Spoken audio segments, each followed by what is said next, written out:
Okay, so we're going to lead with the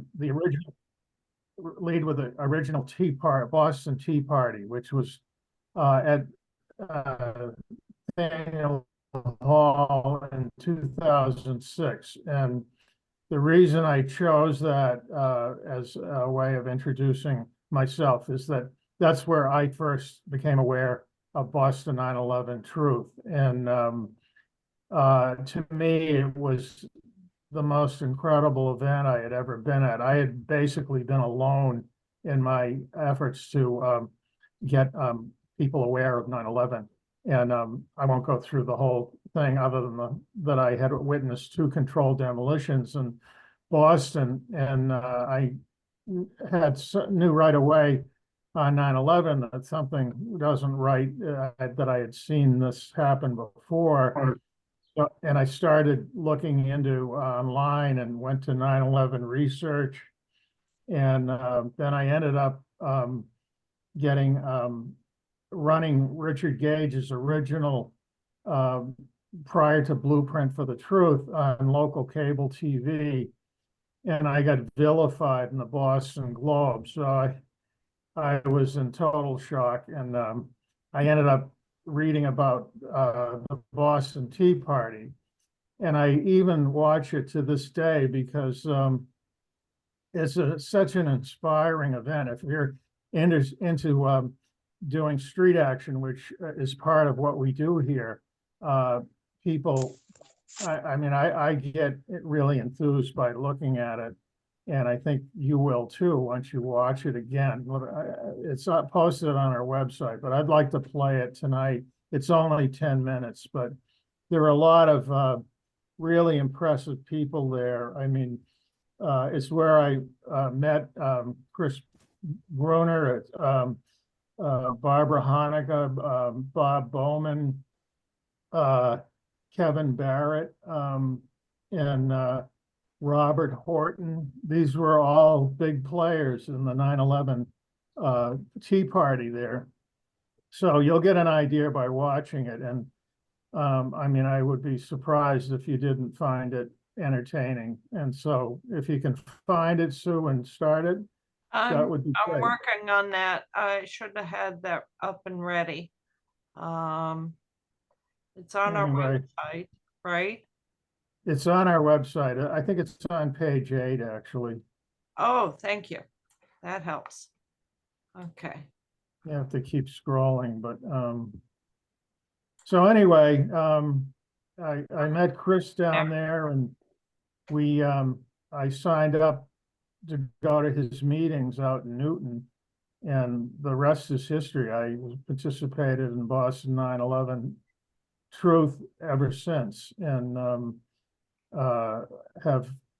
we've done a lot. I mean, the history of Boston 9/11. Okay, you got it. Hold on, got to share screen.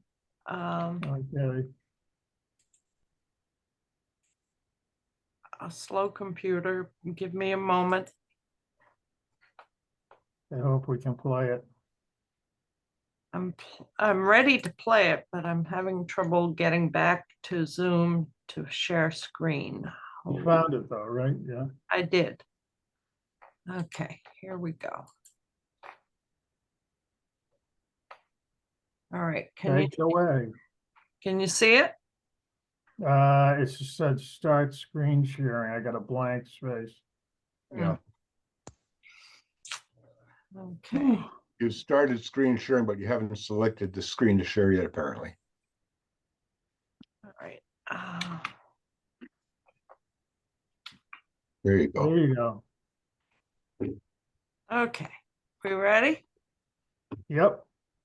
All right. Here we go. 2006.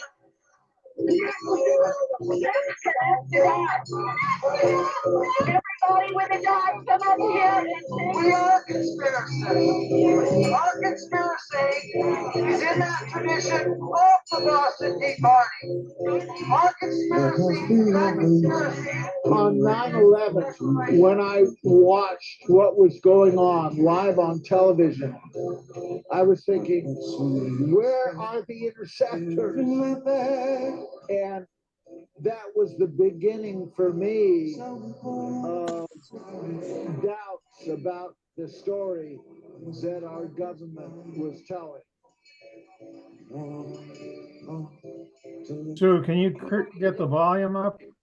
For 1 second, that an air traffic controller is Well, going to sit it's already up on there. his or her scope, and it's going to watch an airliner or any other airplane that's in distress and not have huge concerns and do whatever they can possibly do to save that airplane has got my ire. I am angry at you if you think that as a public citizen. Yeah, These people Jesus Christ. are professionals, they're dedicated, they love their country, and their mouths are taped shut. I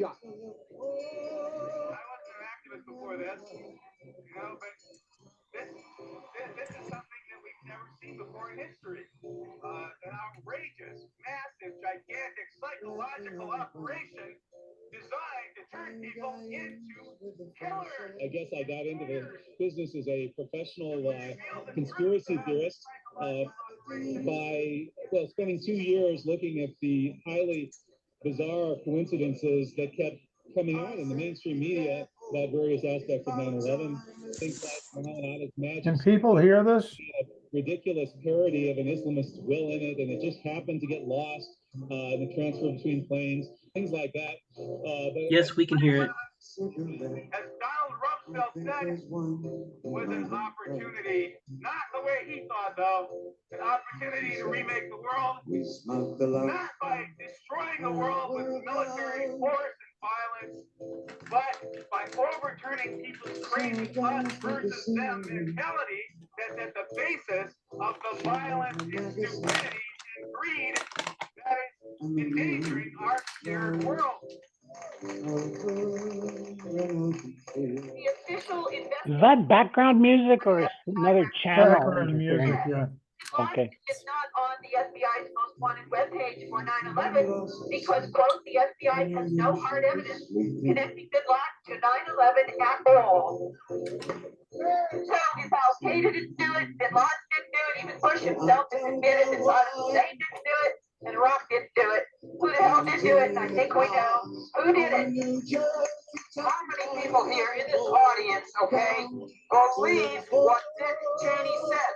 Then why are you believing the red herring story out of the bunker that day that Cheney and Panetta had this thing going down? Okay, the bottom line of the story is when Cheney tells you something, you better figure out who wants to lead you that way, and the truth is that way. Today, we have not just reenacted the Boston Tea Party, we have initiated, we have actually begun the Second American Revolution, the American Revolution for truth, not just about 9/11, but we're committed to truth in government, period. Where are you from? Albuquerque, New Mexico. Chicago, Illinois. From Albany, New York. From Burlington, Vermont. Groton, Massachusetts. New York City. Brooklyn. Hi, I'm David Schlesinger. My website's 911courage.org. I've been active since about 2002 on the issue. It's the feet on the ground. It's the average person organizing in their neighborhood, associating with their friends, forming small committees, doing screenings, putting strategies together, petitioning their senators or congressmen, taking whatever actions they can find. Well, I think it's important to make a statement, especially at this point, about the whole 9/11 issue and the kind of either cover-ups, active cover-ups, or psychic cover-ups that people are doing about it. People have to understand that it took 14 months before this government even authorized an investigation. And even then, it would only have happened with this constant lobbying of the Jersey widows and other families. We are the sovereigns. The people of the United States are the sovereigns, not the government. They are our servants. We are the sovereigns. That is what made America different. It's what America makes America great. And you're never going to get that up. And today, we shot across the bow of this government. What we are doing here is demanding that all elected representatives in the Congress start fulfilling their responsibility and exercising the authority given to them by the Constitution and not abdicating their responsibility to an imperial president.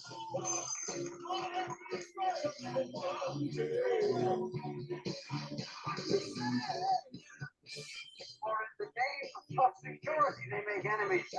In the name of patriotism, they make treason and tyranny. In the name of peace, they make war. In the name of liberty, they would turn us into slaves. And in the name of truth, they shill for traitors and give us this. I was contacted by a few families who wanted this message now. They have signed some sort of legal arrangement with them, talk about it, they will suffer repercussions. But the families are slowly but surely gaining confidence and gaining courage. They're going to come out here and they killed their loved one, but we are going to come out and say, their government did it. It was an inside job, and their government killed their loved one. Whereas the official story purporting to explain the terrible attack in September 11th has been cynically planted at the very center of the American society. Whereas the 9/11 Commission failed to investigate and completely left out of its report any mention of World Trade Center 7. Whereas the investigation blocked and delayed for 441 days. Any investigation. Okay, that's all I want to say. There's a bunch of professional guys like myself, women like myself, on the flying end of this that are on the job. And we're going to get them. We must demand that all our government lies with respect to 9/11, the Iraq War, and everything else be uncovered, done away with. We demand to have a government that follows the Constitution, passes through, and serves the people. One way or another, we must have such a government, whatever it takes. We are doing this as patriots to take back our country. We demand the truth.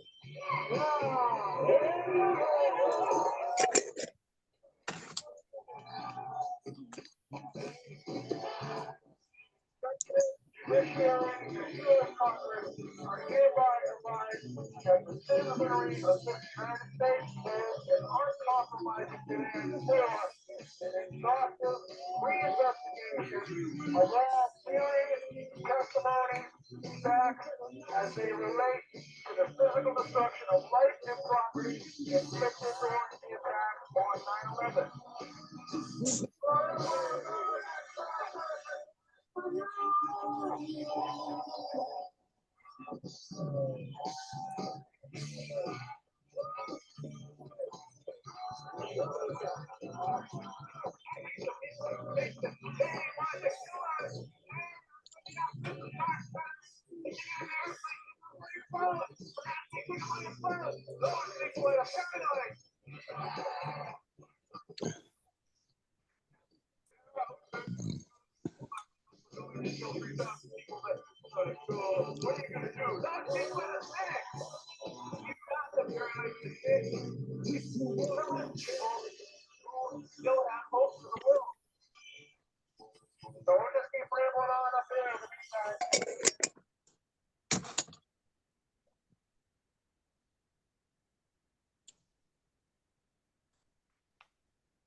So do you know who put that together? Was it Hammock or?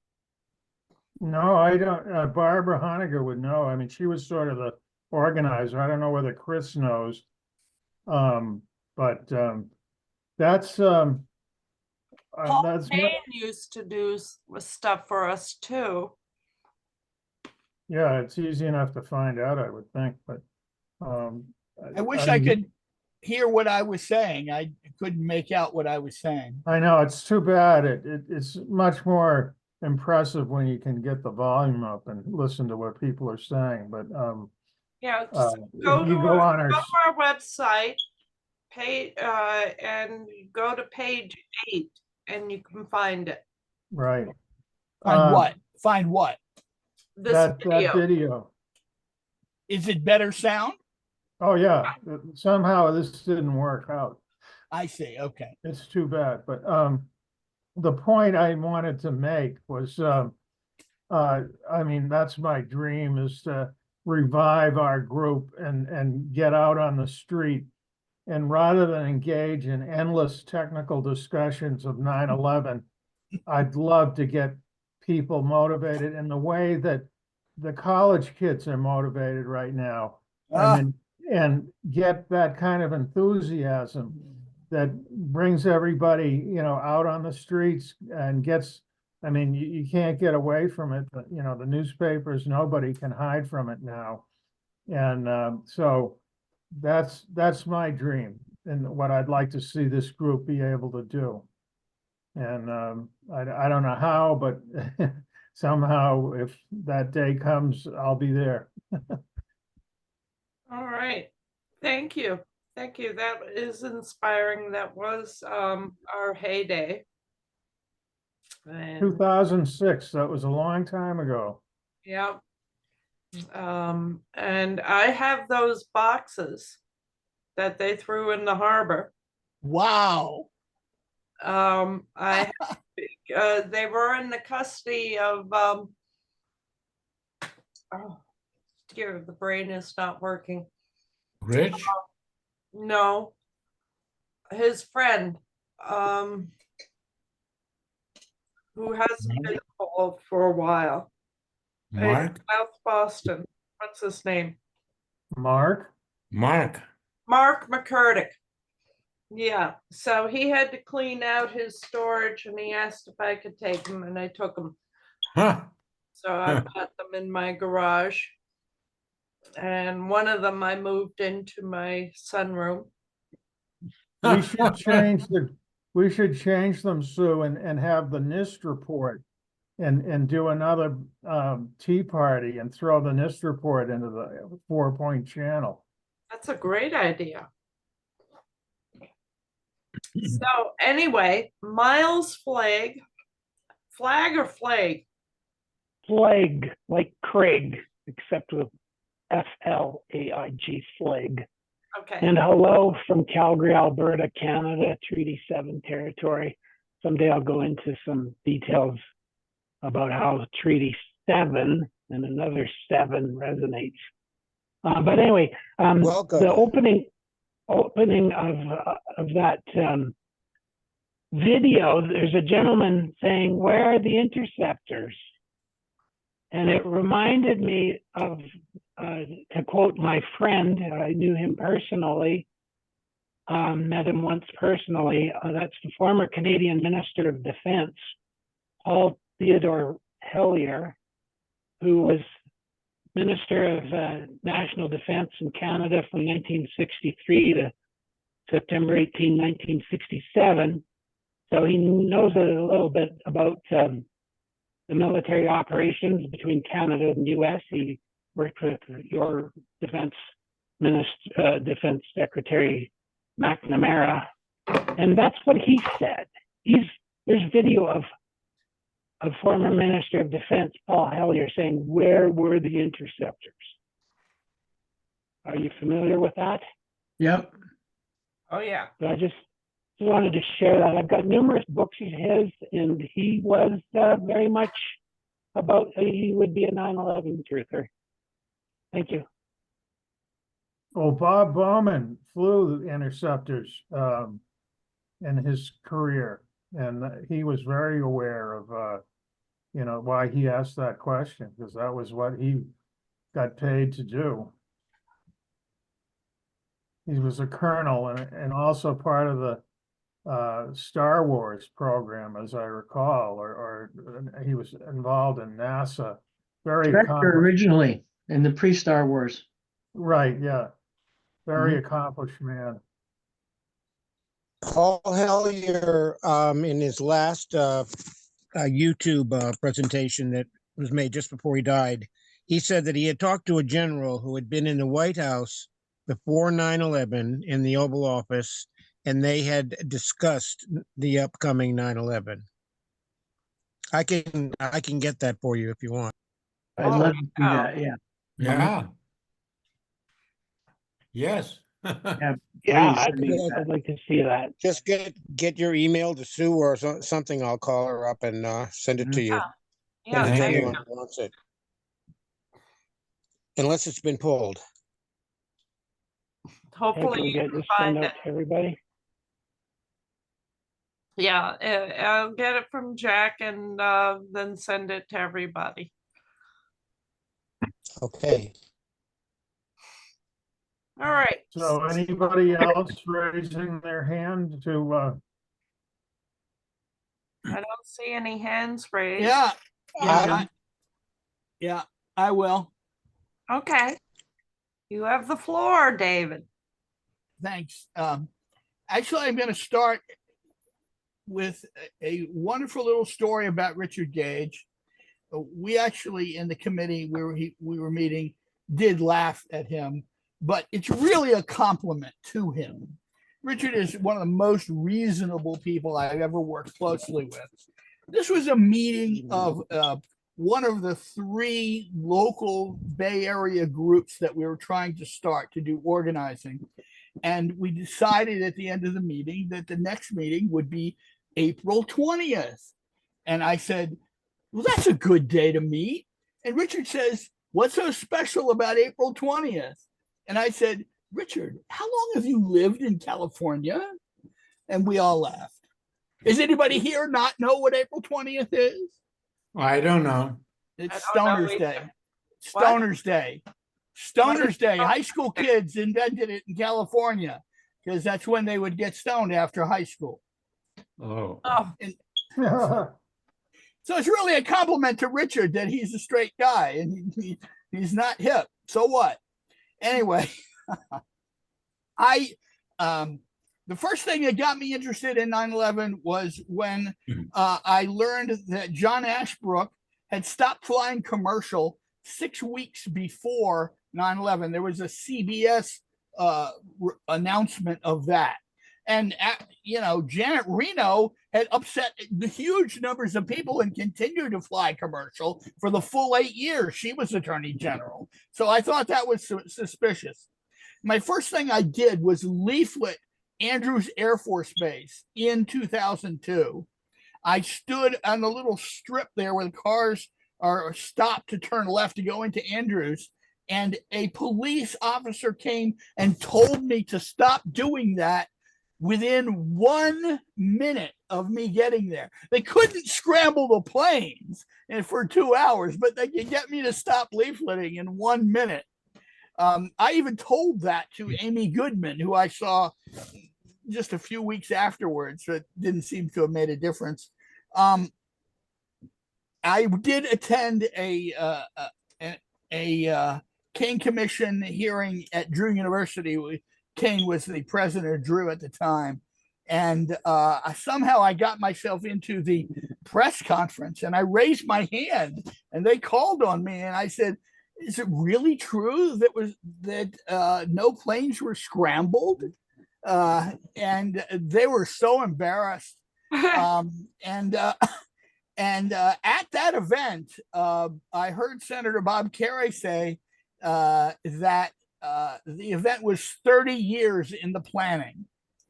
I leafleted the National Mall when Rumsfeld had a huge pro-war rally there. People had to check in at the Pentagon and walk over the bridge to the National Mall. And I actually tried to get them to let me sell my pro-war buttons and bumper stickers. And they did not break down. They would not let me sell them. Because I had actually done that, they did not stop me from leafleting. And I gave out about 1,500 leaflets. I mean, even then I was, old bald man in short hair. You know, why should they expect anything suspicious about me? In any case, that was a great experience. I've given out about 55,000 deception dollars, including 2,000 as people waited to go see Rosa Parks lay in state at the Capitol. And the coolest part of that was when I was leafleting, I traveled the country and leafleted. I was selling T-shirts making fun of Bush to fund myself. And I was leafleting at a racetrack in San Marcos near San Diego. And it was a Michael Moore event. He was 45 minutes late, so there was a lot of time. And at one point, I'm in the stands and I'm yelling, "The president is a traitor! The president is a traitor!" And I had a swarm of like 100 people around me trying to get deception dollars from me. And I like to think that the excellent group in San Diego could have been partly from that activity. I did give Vic Sado. I put Vic Sado in touch with Willie Rodriguez, and Vic wrote a song about Willie. I went and met. I went to an event by Kurt Weldon, who was a Republican member of Congress from the Philly area, and I asked him, how open was he to the idea that the government had been involved in 9/11, and he lost the next election because they accused him of corruption. I don't think he was, but he said, I wouldn't be surprised at anything. Now, I am the founder of DC 9/11 Truth in 2006, and the first thing I said at the first event we had, which was in a little shop in Tacoma Park, the hippest part of DC, and I forget what movie we showed, but the first thing I said is, if I live to be 100 and I'm still an activist, nothing will piss them off more than this issue. And actually, I think the pandemic criticisms of the pandemic might upset them more, but it's close. And I did a nonviolent civil disobedience in Maryland. First time I was ever arrested in my home state on the 9/11 Truth issue in 2006. And I gave the Gandhian plea from the Great Trial of 22, which I had wanted to do for almost 25 years since I had learned what he did. He said to the judge, and this is in the movie Gandhi, if you believe in what you're doing, give me your stiffest sentence. If you don't, resign. And the judge respected me, and he gave me 1.5 years suspended. But because Webster Tarpley had taken over the DC group, and he was very hostile to any discussion of nonviolence, he had convinced everyone in the group that nonviolence was not for 9/11 Truth. Now, no member of Congress would ever put down Gandhi or King, certainly not King, but that group did. And so I did not go back and do the 1.5 years. You can't do an action without proper support. I leafleted on behalf of whistleblowers in DC at the Department of Justice, the FBI, and the State Department. And it mentioned WikiLeaks. I eventually did get to meet Assange when the time he spoke at the National Press Club. He refused interest in Barry Jennings, which is a website I helped set up. I don't set up any websites. I just arrange people to do it. And it was interesting. The State Department is the best place to leaflet because when people leave the State Department, they're all going to the metro, and they have to walk a very narrow path. See, if you have a wide path, then you can't leaflet because most people won't be standing close enough for you to take leaflet. But when they leave the State Department, it is close enough. And I said, what I would say to the State Department is, State Department protects our nation's honor. And one fellow says, but it's too late. and I said, no, look at this, and I stood at the Pentagon with another DC activist. He had a Patriots question 9/11, and I had a banner that said more gin, less rummy. And I'd say about 1 in every 20 people walking into work at the Pentagon smiled at that. I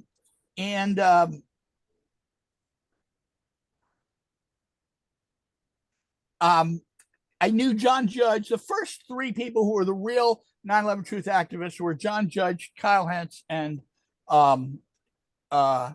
Catherine Austin Fitz, who I did meet in 06. And Judge, who's passed, did say that his mother, who was the top woman civilian employee at the Pentagon,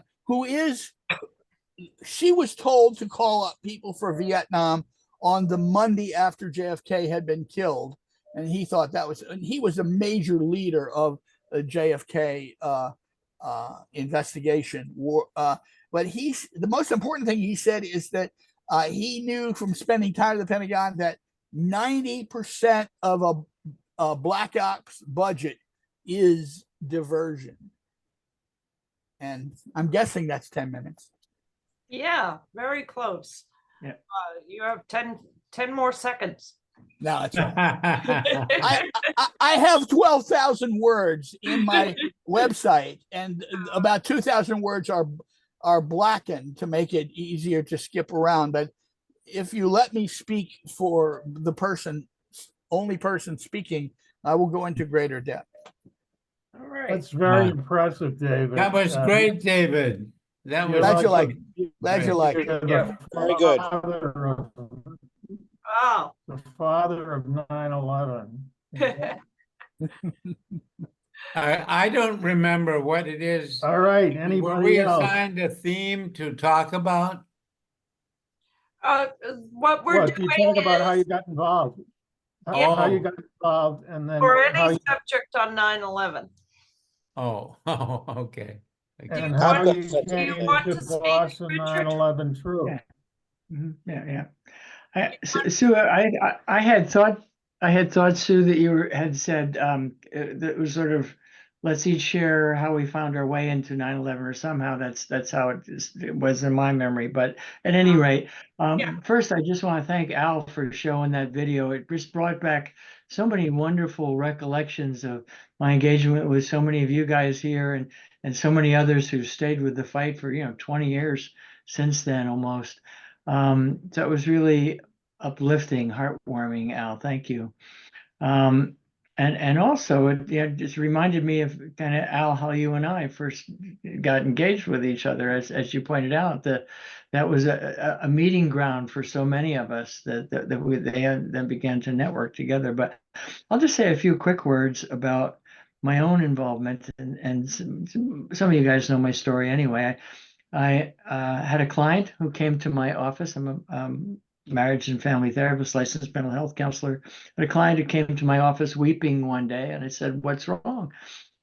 She said, "Oh, I just found out that 9/11 was an inside job, that our government was behind 9/11." And I thought to myself, "No, I know this client. I feel badly for her. She tends to be paranoid." And I was just sympathetic, and I listened, but it didn't strike me at all that could possibly be true. And you'd think I'd know better, because I knew what our government was up to in Central America 20 years before that. Nonetheless, something this gigantic was beyond my realm of possible belief. But now it's in my brain, and I'm in the bookstore one day, and I see a book about 9/11. I look closely at it. It's all about how space aliens were behind it. And I said, "Oh no. So is this where my client was coming from?" Yeah. Fortunately, oh God, thank God. Fortunately, I did come across the new Pearl Harbor, which I purchased. And when I start to read it, it was like the veil dropped from my eyes. And I go, "Oh my God." And it just instantly clicked with me. So many things fell together. And of course, I had to go back to my client and apologize for my profound misperception and acknowledge her. She's still, we're in touch now and then these days, and she still likes to tease me for how, hey, listen, I'm the one who turned you on to 9/11, and she's right. But so then I'm feeling like, oh well, now my client and me and this guy who wrote New Pearl Harbor, that the three of us know what happened.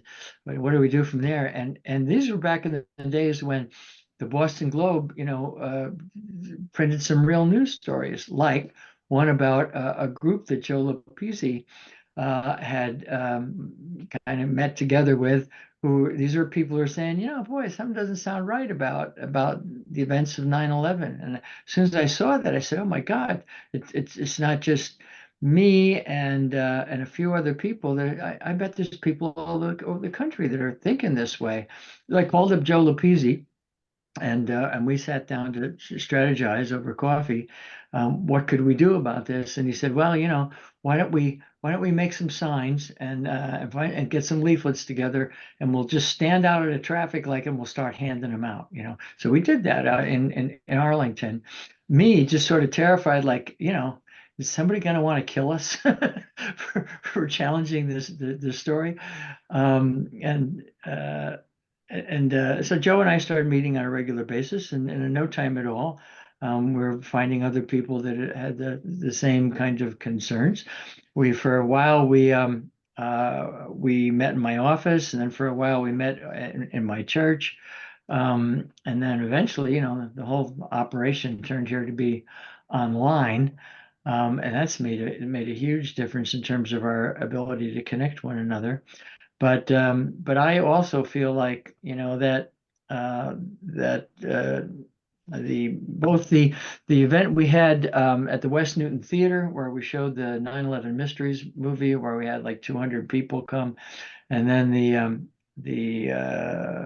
Tea Party, those were certainly times when we could feel the energy of not all across the nation. There were groups like ours forming, and we knew there was some possibility that we could break through on this. It's just heartbreaking to see that we weren't able to hold on to that energy. I don't know what we do from here. I'm with you, Al. Let's think about potential effective ways to reach out to those who, Mr. and Mrs. America, not to those who are already in the know. But it's been an honor and a pleasure to be engaged with all of you for so many years. And what can we do but carry on the fight in one way or another? I'm done. Thank you. And I got to leave at 7:30. Thank you, Chris. That was very good. Mm-hmm. Thank you very much. You were the founder of Joe I'm ready to for go. Boston 9/11 too. And whether the failure to intercept. Can I go? Yeah, sure, go Hello? ahead. Thank you, Chris. I've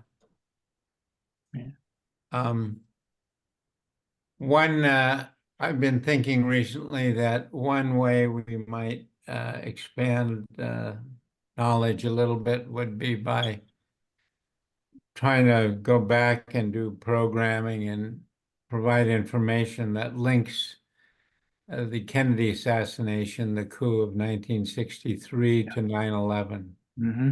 Just because I think a majority of people, I don't know if that's true anymore. I don't know what young people know or think anymore, but it wasn't that long ago that the majority of Americans believed there was a larger conspiracy, behind the Kennedy assassination.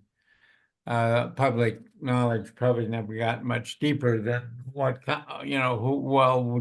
were the forces behind it. But at least that's something that is more readily accepted. Mm-hmm. And that if we could firm that up a little bit and help people understand that, then they may be able more easily to understand how 9/11 is an extension of that historical turn. At that point in time, which kind of cemented the control of the larger multinational corporations and energy and heavy industrial firms and their foreign policy interests, and those of the military industrial complex. That's when they won. That's when their control was cemented. Yeah. And that's who's been in control ever since, with no diminishment of their control. And then explain in that context again why 9/11 happened and what were the geostrategic objectives of 9/11. And if you put it in that larger context, maybe more people will be willing to understand it. And that might break through some of the psychological barriers that we encounter. Anyway, that's one thought that I had recently. And I don't know, at least that's going to happen a little bit at the event on May 7th in Somerville Theater after the movie ends, but we'll see about that. I wanted to note one other thing, that I've been following very closely the Ukrainian conflict, all global conflicts, but mainly the Ukrainian conflict, and now the Middle Eastern conflict. And I do tell my Mass Peace Action folks every now and then that when I get an opportunity about how, well, you know, since nobody's willing to take up this issue, if the UN really does want to go to war with Iran, all they have to do is sink one of our ships, one of our destroyers in the Persian Gulf, and blame it on Iran, because nobody's going to question that. And there we go again. And so we're leaving that slam dunk, absolutely reliable tool in their toolbox by not addressing this issue. So I do say that now and then. But at any rate, we just escaped that bullet because of Iran's attack on Israel, where the 300 drones soaked up all their missiles. And then they sent 7 missiles that hit the exact targets that they were meant to hit, all of which signaled to the Israelis that we can hit any place we want at any time. And not only can't your Iron Dome stop us, but you can't even stop us when you've got backup from the US Air Force, the British Air Force, the French Air Force, and some Jordanian anti-aircraft batteries. And because of that, the US decided it's not ready to go to war with Iran because it couldn't handle it. So we don't need to worry about the US sinking that destroyer in the Persian Gulf right now. Well, okay. That's it for the moment. Thank I've you. got something. Okay, go ahead, Jack. Well, Philip Zelikow was in charge. He ran the writing of the 9/11 report like a dictator. I guess you all know that. Yeah. And he studied in college management and creation of public myths. Now, I studied something similar to this at MIT in public relations and propaganda. And Bibi went to MIT, could have taken the same course. But the stories that they tell are so captivating for the non-thinkers, which is 90% of the American population, that they just are completely successful. And I sent everybody I had an email address for Bibi's speech on the Jimmy Dore show, played on the Jimmy Dore show, you know, comparing this to the peaceful protesters, he didn't call them peaceful, on the campuses are just like the stormtroopers in World War II. But he told a good story, and I knew a lot of people would buy it, but I didn't realize that about 2/3 of the Congress would buy it, and the next day they passed a law against anti-Semitism and speech against Israel on on campuses. And it also gave the federal government, the FBI, rights to police the campuses. So it hasn't gotten to the Senate yet, but I was shocked just listening to all of before this happened. I thought it would never pass, but about 20 congressmen lined up and congresswomen, and they just were repeating Bibi's story, his myth, word for word. And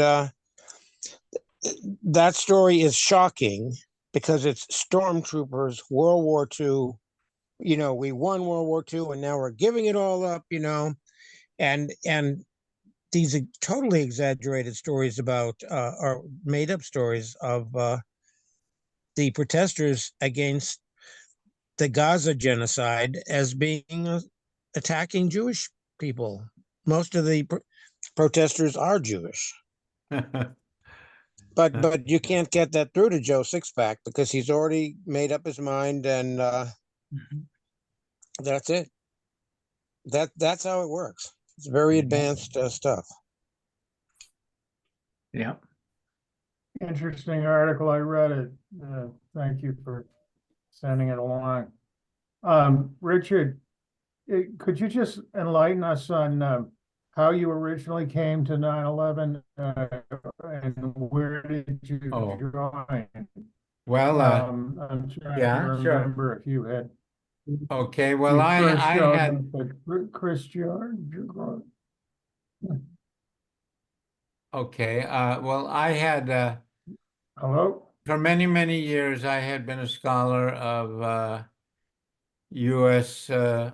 Assassinations and coups and counter-revolutions in various parts of the world, primarily in Latin America, where I had worked for a number of years. And and I had also learned quite a bit about the U.S. government involvement internationally in participating in and controlling the international illegal narcotics trade. So I was very well primed. I had also been an anti-Vietnam War activist and so on. And so I was very well primed on 9/11. Plus, for a while, I had been a small construction contractor, and I did a program at MIT that included a little bit of steel frame construction and stuff like that. So anyway, so when I saw what happened on 9/11, I instantly knew that it was an inside job, and it was a controlled demolition inside job. So I had a very hard time for a few years until I bumped into Chris and Joe's creation of Boston 9/11 Truth.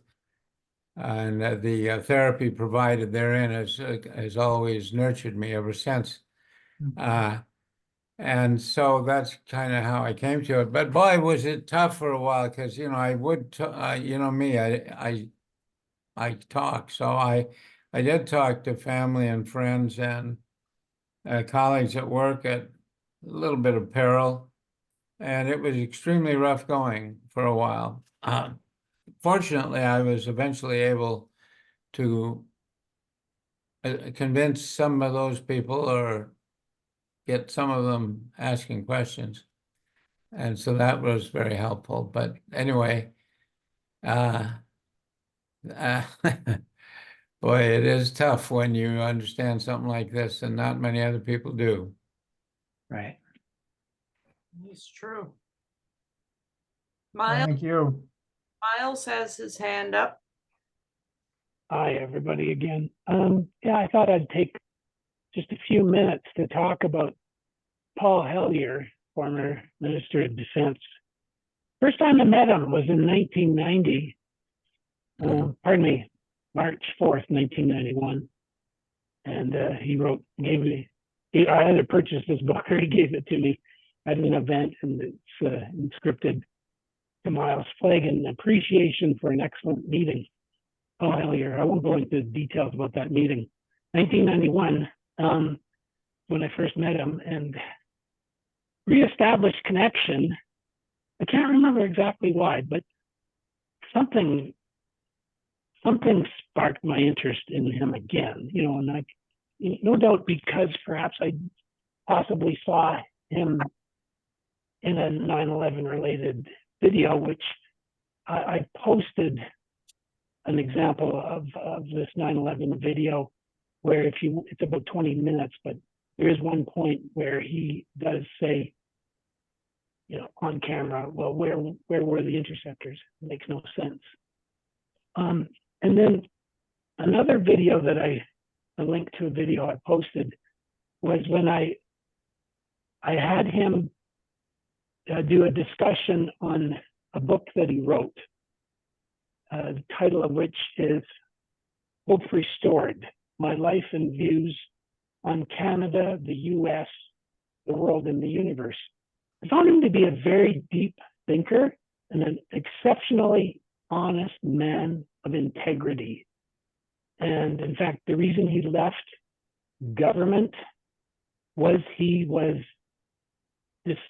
disenchanted or maybe even disgusted with policies of the Pierre Trudeau government at one point. So the video is an interview that he did for a group that I was a participant of at one time called the Carl Jung Depth Psychology Reading Group. So if you have time and the bandwidth and you're interested in psychology, invite you to watch that video featuring an interview with former Defense Minister Paul Hellyer. Now, one thing that I've got numerous books, several of which have his signature and dedicated to me. But one of the things that's really interesting is, you know, as I said, he was definitely 9/11 truther. There's a chapter in one book where he describes, this is another one of his books, The Money Mafia, A World in Crisis. And because he was very keen in his years, right up to the end of his life, on how there's something amiss with who makes money and how money is circulated. You know, and essentially what a cabal it is. Something that would be perhaps controversial, and that we know we're not here to debate it, but in this book, The Money Mafia, he references to Dr. Judy Wood, Where Did the Towers Go? Evidence of Direct Free Energy Technology. And so he was very, you know, that was something that really, I gather, sparked his interest. And he had strong opinions on the possibility of Dr. Wood's book and her concepts. I do have her book, and it is fascinating, but I do know it's very controversial. But at the end of the day, there were controlled demolitions, and controlled demolitions is accomplished by some sort of energy. And you know, do we need to try to totally understand where the energy came from? Nanothermite, it makes sense to me. I used to work for a railway, and we used thermite to weld rails together. So I've seen thermitic reactions, and you know, certainly think that, okay, this nanothermite needs to be explained. But also Judy Wood, brings some very interesting discussion and points of view. So anyway, just in summary, really appreciated having known Paul Hellyer, and thank him for his contribution to 9/11 truth. Well, thank you. You also shared a video in the chat. I'd like to play a little bit of it. And let's see if I can share. Okay, great. We're not going to play the whole thing because it's 22 minutes long. We'll just play some of it.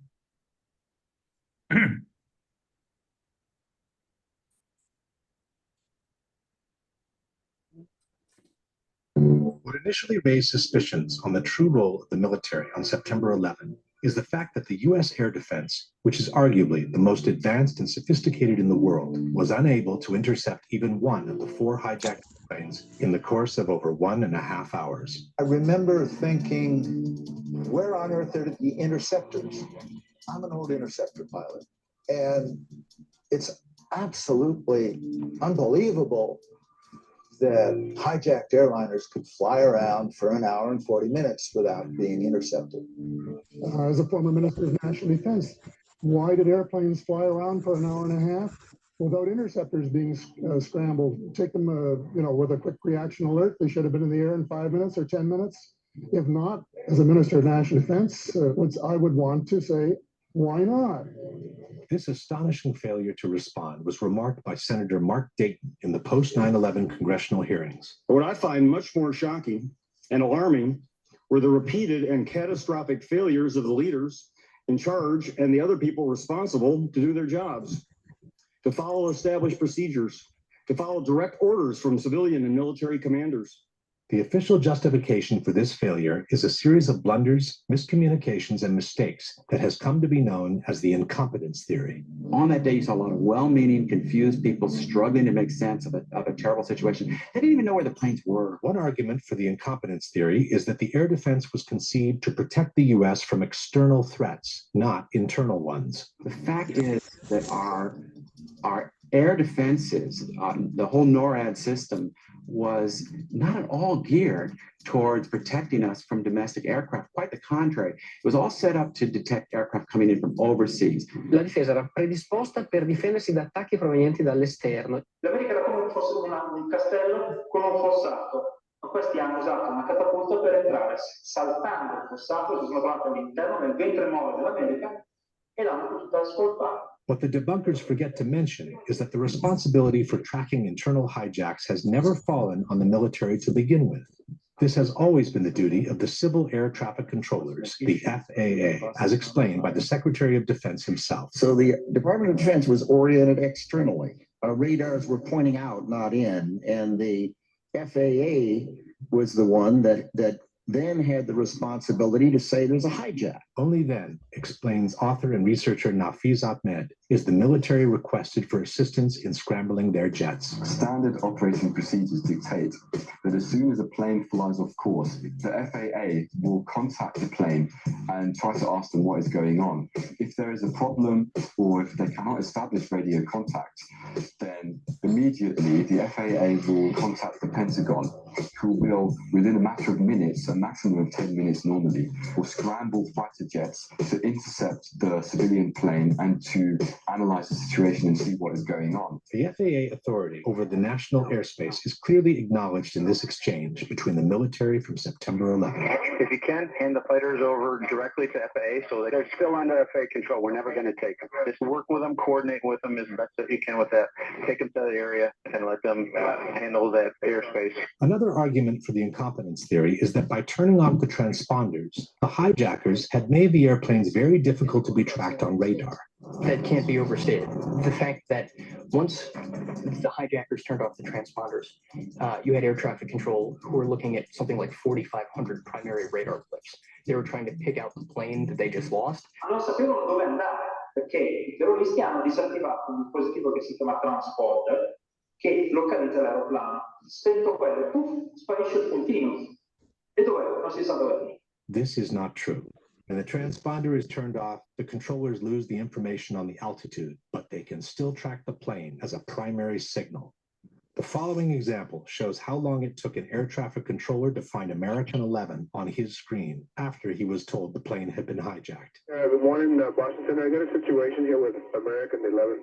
We believe it's a possible hijack. Okay, tell me more. We lost radio communications with him, then we lost his transponder, and right now the aircraft is just west of Albany going southbound. Okay, I see him. United one. All right, So I think that's probably enough. But the link is in the chat. I do recommend you watch the whole thing. Thank you, Miles. Looks good. Yeah. Rebecca has her hand raised. Yeah, can you hear me? Yes, indeed. Oh, okay, good. I was going to mention that in response to, I think Richard was talking about how the difficulty of knowing about the truth about this and then other people not knowing, and that psychological state that you're in. And I'm reading a book that's actually a book written by an Israeli professor who was talking about the Holocaust, but like the book's premise, I think, is, I haven't gotten that far into it, but is like actually the state of knowing something like an atrocity like that without other people really having a recognition of it around you. It's really interesting because it's very geared towards, it was written not recently. I mean, it's probably several decades old, and it was geared towards people teaching genocide, but in a college setting. But it's really interesting to compare that. And, I don't know if it took me a long time to get involved in this, in 9/11 truth. Like I didn't get involved until probably about 10 years after September 11th. I was a newspaper reporter on September 11th in New Jersey, and I was engaged to someone who we both lived in Manhattan, and I kind of divided my time between Jersey and the apartment we had in the West Village. The really dumpy walk-up apartment we had in the West Village, and he had a company that was like 2 blocks from the World Trade Center, and his business partner, they both worked at NYU also, and he was his business partner was going to work that day and was stuck on the subway right by the World Trade Center stop. He had to work, get evacuated down the tunnel, but he said that the tunnel was full of smoke. And basically what he described was kind of evidence of explosions and the tunnel full of smoke. And he got out of the subway just a little bit above the World Trade Center stop, and he started walking back down towards the World Trade Center because their office that they had was like 2 blocks or so down from the World Trade Center. And so he was on the street around around Ground Zero when the first building allegedly collapsed. And so it always stuck in my mind, like, why is he on the subway basically full of smoke before either building collapsed? Like, what's going on? I sort of knew there was something wrong because he had told us this like 3-4 days after September 11th. Like, there was no 9/11 truth movement that I knew of, and there was no reason for him to really tell us this. And he's like not a person at all that would even go near being involved in September 11th activism. He's like a very established person who has a career as a electronics music composer and was the head of a department and was not interested. So it stuck in my mind for a long time, and I kind of went with I was on the left, pretty much on the left, so I went with the sort of idea that maybe this was like blowback for something, like retaliation against stuff that America did. For a while, I was trying to convince myself that, but it always nagged in the back of my head. So finally, I just started to watch like the AE 9/11 videos, and it wasn't like a very easy process for me though, because I was really like I sort of was coming out of my delusional state because I had read like Bitter Fruit, and I read a bunch of books by Stephen Kinzer, like, pretty easy to read, like All the Shah's Men. I read Bitter Fruit and Overthrow, and about the Dulles brothers, and then A Devil's Chessboard came out, I guess, later. But so I started to have this really uneasy feeling that like this is similar to some of the things that like CIA and this, the operations that took place in other countries when there was the United States was interested in changing the government there. But anyway, that's my 2 cents. All right. Very interesting. Thank you. Yes. That does raise a big question. Why was there smoke in the subways?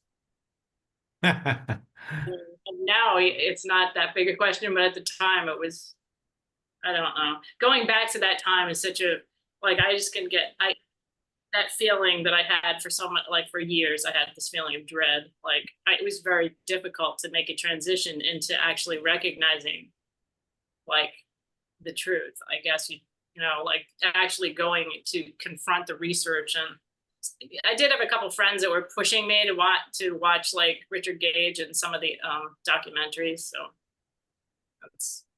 When did you first find your first 9/11 Truth Group? Was that? The first person I met was Bill Jacoby. He lives near me in Columbia County at the time. I had just moved to Columbia County like a couple years before from New Jersey. Columbia County, New York State, like near Hudson, New York, sort of. He lives. I was like about a half hour north of him. So I did briefly start a 9/11 Truth Action Project group in my area for about 6 months or so. And we had meetings and we showed a film on the side of, we showed one of the AE 9/11 films on the side of an art gallery wall outside in Hudson in the summer. It was pretty cool, actually. People came by and we did some flyering, and we didn't really do that much. I mean, we didn't, not like Boston 9/11 Truth or something, but we were together probably for less than a year. Ah, But that's pretty cool. yes, yes. Ah. And Trying then to get back into it and participate just in some events, maybe with Boston and on 4th of July and on the anniversary, and maybe some more events in the future, hopefully. appreciate it a lot. Did you know about our May 7th event? Yeah, I'm gonna try to make it to that. Yeah. Okay, good. That's great. Yeah.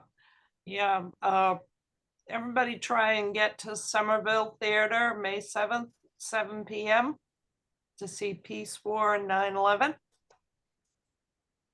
And you can see it online, but what's special about this, it's on the big screen, and there's going to be a panel discussion with Ted Walter and Marty Schatz and Ed Curtin.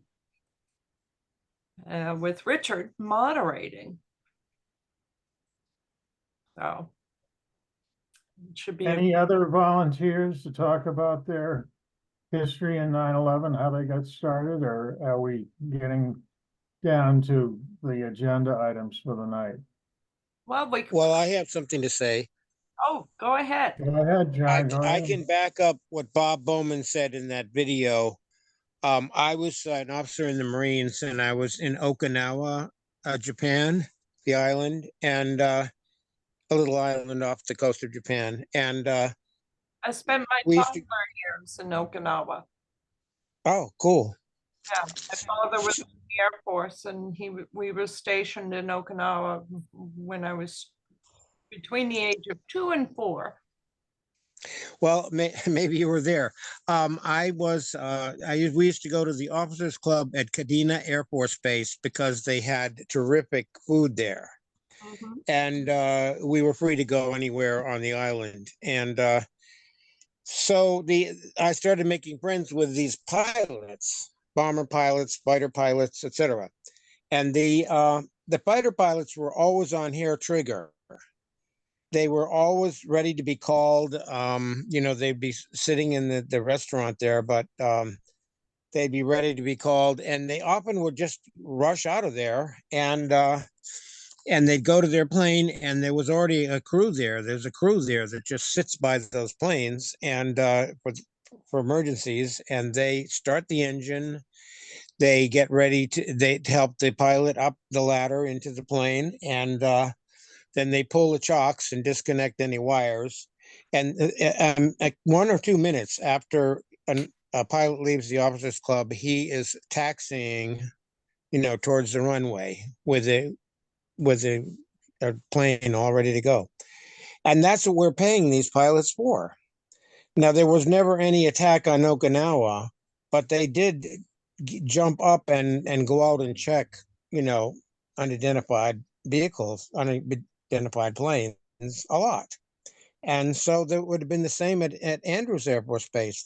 That's what those pilots are being paid for. Yeah.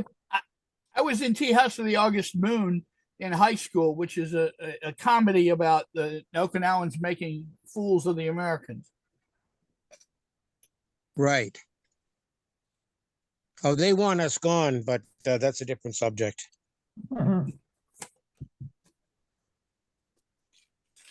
So Anybody else?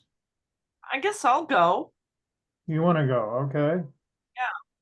So I was a little slow to get into the 9/11 truth movement. I was running the Northeast Impeachment Coalition to impeach Bush and Cheney, but I actually actively ousted 9/11 truthers from our group because I figured they were nut jobs.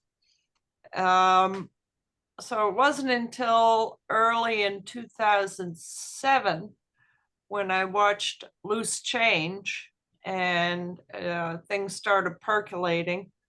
And, then, I did some more research with Richard Gage. And by the end of 2007, I was a full-on 9/11 truther.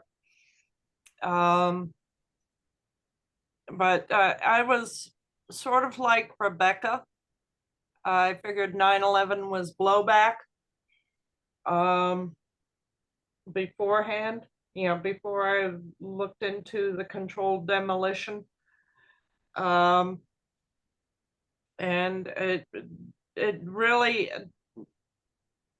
so I have some understanding of people's resistance to 9/11 truth, having been there myself and turned the corner. So I'm always thinking about how to reach those people to help them turn the corner like I did. And it's a challenge. My family has never been on board with me, but they've always tolerated me until recently. And suddenly they just actively became aggressive towards me about 9/11. And I'm going, what the hell? Where is this coming from all of a sudden? They weren't aggressively against my work with 9/11 until recently. So I think there's something going on with the media that's It's the media for sure. Yeah, that's ramped it up.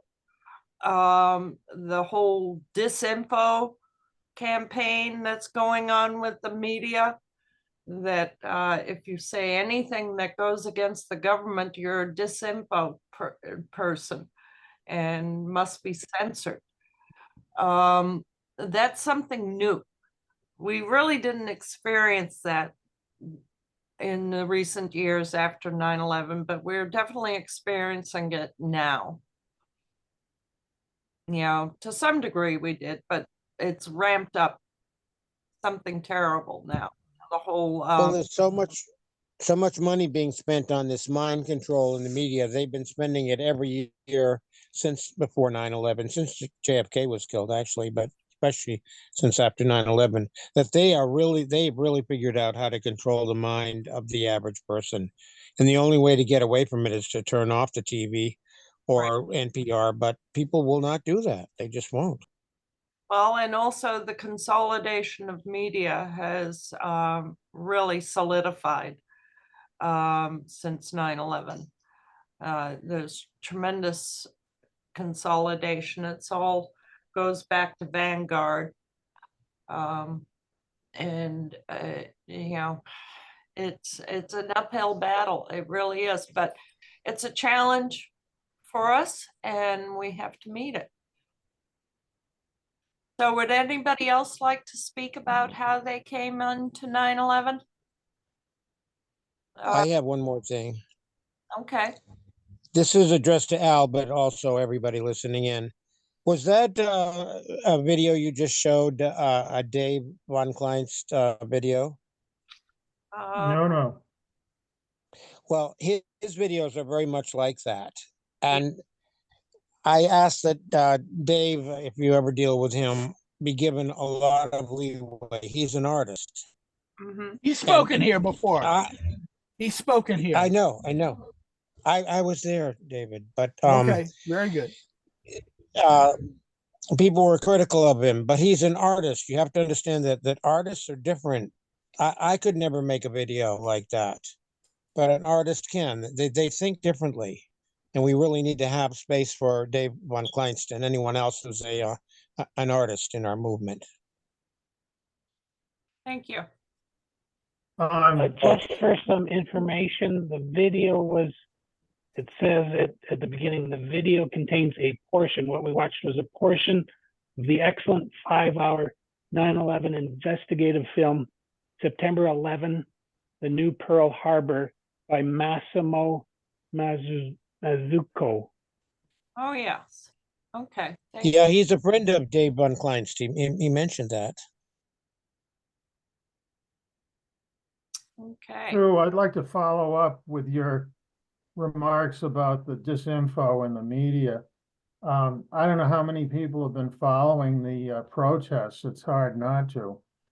But the media narrative is being portrayed as we speak about how this, the students are not all representative of the entire student body. I mean, they put in talking points as they're reporting, and it's kind of interesting. It reminds me a lot of how they tried to control the 9/11 story.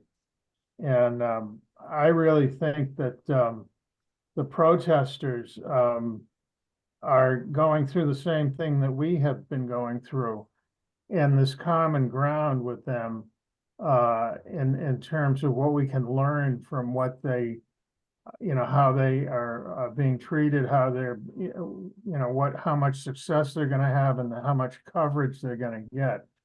And I find that there are a lot of similarities there. All right. They're our allies for sure. Yeah, I mean, it would be great if somehow we could hook up with them on some level. I mean, I don't think you're going to get anywhere, talking about 9/11 and equating it with what they're angry about, and we are all angry about. I mean, I don't know how anybody in their right mind could look at 34,000 women and children having been annihilated and not absolutely be in disbelief. But just listen to NBC, you'll be all set. You won't be bothered at all. You'll never hear about perfectly it. Natural. Anyway, All right. Thank you, Al. moving right along. Yeah, so Norman has his hand raised. Yes, thank you for letting me speak. I want to basically follow in with regards to all the points made, because it's very, very valid, especially if you look at the media control. And we all know that 9/11 was a trauma-based mind control exercise. People tended to outsource their thinking to the mainstream media, and something that people never imagined on that day is, since the first couple of hours, your people's perception were already managed, especially if you go back to the Harley shirt guy and how he basically solved 9/11, stating that the fires were too intense and it affected the structural integrity, and that's why the buildings just disappeared, and people just lapped that up because that was the first answer that they were given whilst the traumatic event was happening.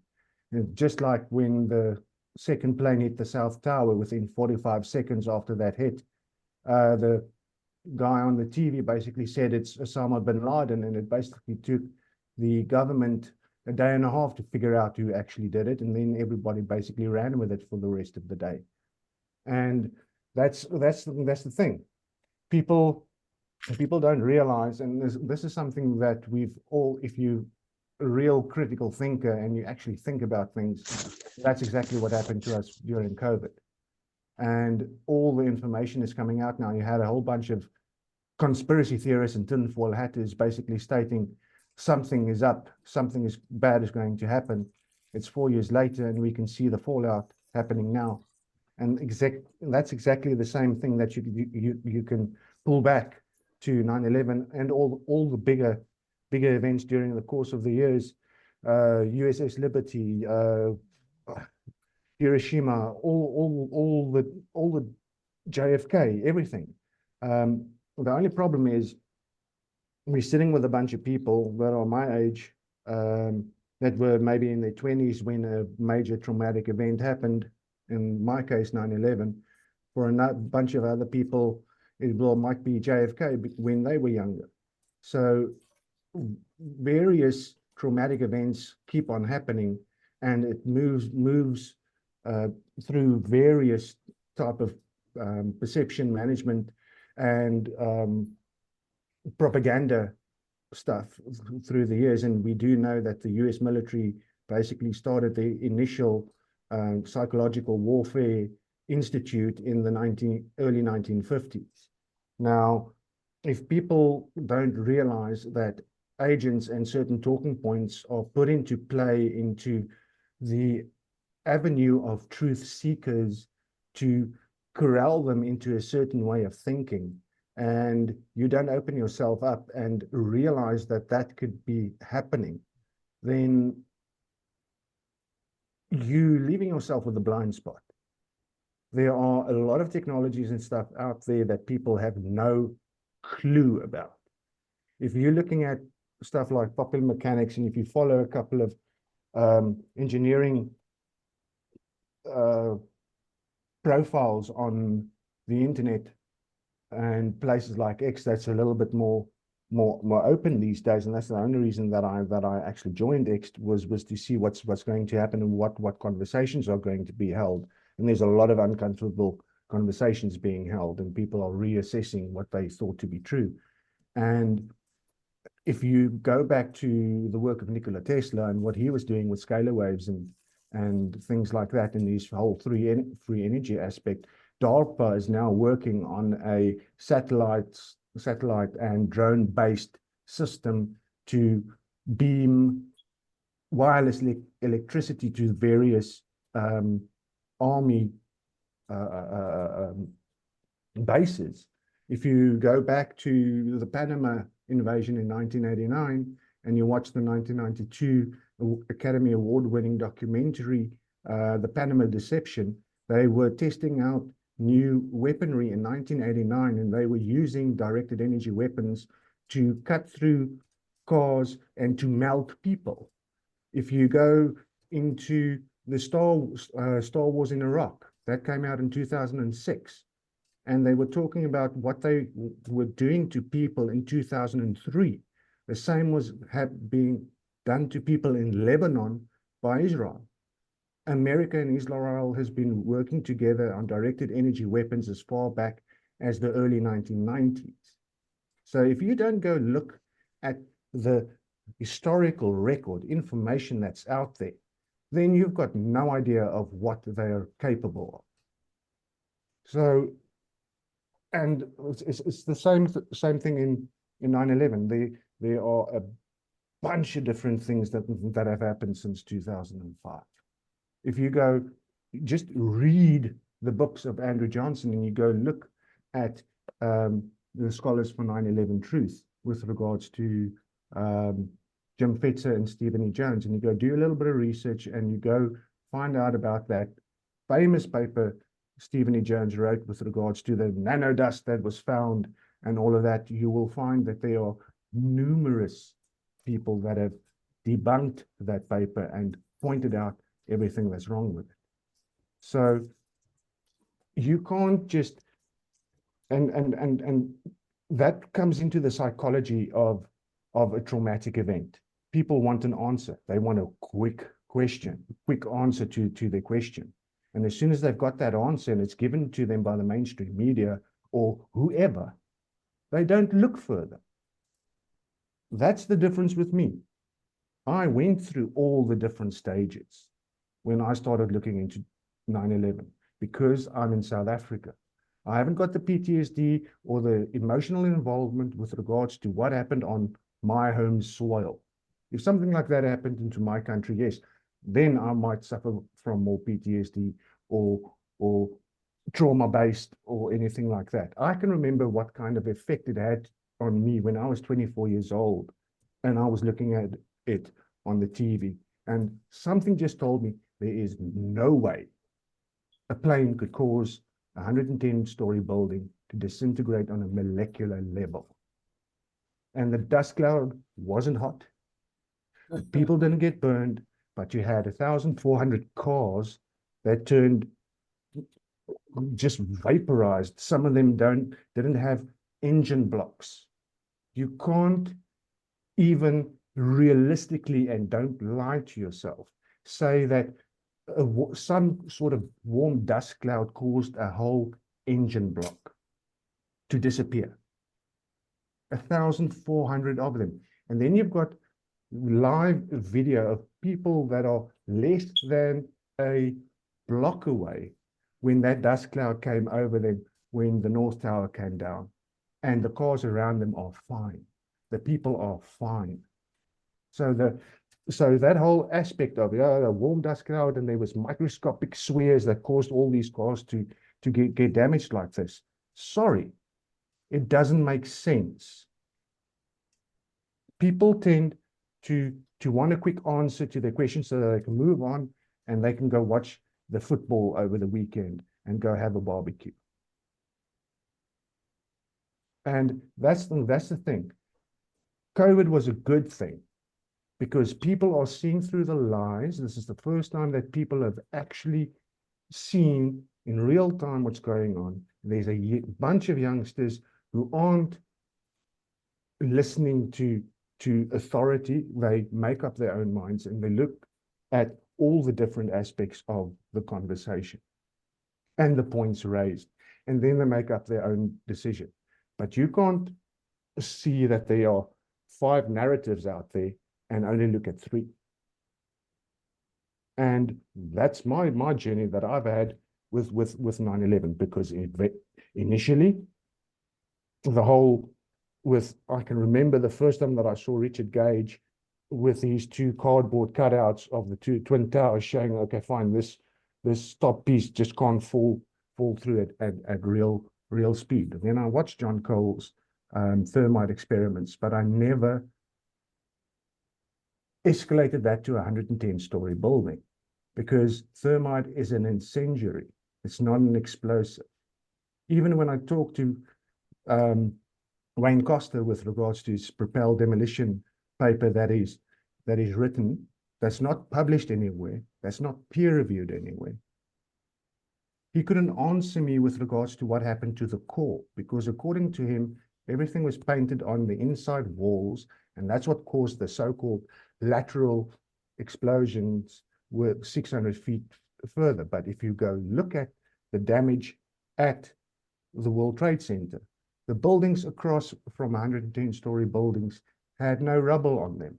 They were only damaged at around about the 20th story and lower. So explain the ejected 600 feet laterally and why that only happened to the last 20 stories of most of those buildings. Bankers Trust, it was repaired and then taken apart. Why? Nobody talks about that. Nobody talks about the 16 survivors in the North Tower between floors 2 and 22. So they weren't blasted to bits. They weren't deafened. They didn't have molten metal raining down upon them. They're not dead due to radiation poisoning. And when I asked that question to John Cole, he couldn't answer that either. And there's many other strange anomalies, Building 7 included. It's had 30,000 tons of steel frame building. And in the NIST report, they never recovered any steel from that building. So where did 30,000 tons of steel go? The basements under Building 7 wasn't damaged. The basements under World Trade Center and everything were mostly undamaged. And that was, I shared the article in the comment section and an article with regards to what was in the basements. So there's so many questions, and nobody's talking about what happened to building 3. 90% of that building disappeared. Building 4, 75% of that building disappeared. And then the huge cookie cutter in building 6. Nobody's talking about that either. And then when you want to move over to what happened post 9/11, nobody's talking about the 23 NIST subcontractors. Everybody's got a problem with a NIST report, but nobody looks at who those NIST subcontractors are and what they specialize in. They specialize in psychological operations and various other weird stuff, especially SIAC and ARA. Nobody talks about it. Nobody talks about the 23 NIST subcontractors. And it's been 23 years. Why are people only focusing on the Twin Towers and a organization like Architects and Engineers have only been talking about building 7 for 8 years, when there's so many questions and so many anomalies? There are. And that's that you're over the 10 minutes. I do want to. Okay, but yeah, that's that. But that's me. People, there's a lot more questions rather than just the Twin Towers and Building 7. Absolutely, I agree. Yeah, it was a huge operation. Definitely. And it's still ongoing. Yeah, so much involved. And I'm sure we could go on for 2 hours about the whole complex, and including the Pentagon and Pennsylvania, etc. The money aspect, the insurance, just incredibly complicated. But I do want to give everybody else a chance. Appreciate your comments, Norman. Thank you for letting me ask a couple of questions, Sue. Really appreciate it. Thanks for allowing me. Yeah, of course. But we did set the agenda to be 10 minutes per person. And I just wanted to make sure that we didn't go over. And we do have our regular agenda items to get to as well. And we do want to have a little bit of Q&A. Before we have a Q&A on people who spoke, did anybody else have something they wanted to say? I kind of thought Lorenzo might have something to say about Building 4. No? Yes? No? I guess not. Anybody else? Yes. Concerning all those melted engine blocks, Dr. Judy Wood's theory of whatever it's called, energy weapon, that's been proven to be true. But that wasn't the only thing that brought the towers down. It is true that all those cars had their engine blocks melted, which would work with a very high-powered microwave because it would heat the largest piece of metal to melting. Would white phosphorus do it? It wouldn't melt the engine blocks because it would come down. Well, I don't know. Those cars just pulled in. There were people who worked there. And if you showered it with white phosphorus, it would make holes in the cars all over the place and not necessarily melt the engine blocks. But I can send you a video of a gentleman who was less than a block away from the towers when the North Tower went down, and all the cars around him was fine. He wasn't burned or anything like that. So white phosphorus, all of that, sorry, just doesn't gel, doesn't work, because you had a car park around about 3 blocks away that the cars were spontaneously about combusting. You've got firefighters talking about cars, oxygen tanks and the Scott packs in the vehicles that were just letting go and exploding. It's all on public record. You just got to go through the 7,000 pages, and then you'll find them there, and many other strange anomalies that never gets talked about. But that doesn't eliminate nanothermite or barometric bombs. They could have all been used. Possibility, but the thing is, you've got the lack of seismic readings, you've got the change in the Earth's magnetic field. There are a lot of aspects there that cannot be explained through any thermal or kinetic mechanism whatsoever, and especially the golden aspect is the 16 survivors in the North Tower, because they didn't feel heat, they didn't feel they didn't go blind from bright thermite flashes going off, they didn't get deafened by huge explosions going off, they didn't die of radiation poisoning, anything like that. They basically walked out of there. Pascal Buscelli, who fell from the 22nd floor in the stairwell B, basically was home with his wife at 8 o'clock that night, and all he suffered from was a couple of cuts and bruises and a broken ankle. And Most of those Suzelle, people are dead or they're in terrible condition now. no, he's fine. I can send you a hour-long interview he did last year, middle of 2023, where he was recounting it, and that was the first time in his life that he actually opened up the briefcase that he had over his shoulder, because when he ended up waking up on a ledge, he was without his briefcase. They basically brought it to him X amount of time later after they found it. And in this interview, that was the first time he actually opened it up out of the plastic covering that they gave it to him. If I could just add, I just find it curious. I'm not a total expert in anything of directed energy weapons or nanothermite, but my experience on railroads, having witnessed thermite being used to weld continuous welded rail, is that there is an awful lot of molten slag burning, and very dramatic. So when people say, well, there should be a lot more burning being visible when the towers come down, I kind of have to go, that's a bit of a mystery to me, knowing what it looks like when thermite is ignited. And then another thing to consider is one of the things, here's your safety tip. If you do use thermite for welding rails, don't play around with the slag afterwards, even though it looks like just a rock. It is still tremendously hot.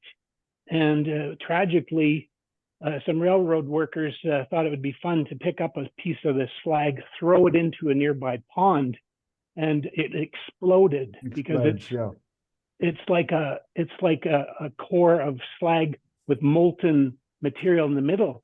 So exposing that to water will cause explosions. So, just a thought, when water was put to the fires, would there not be a lot of exploding slag?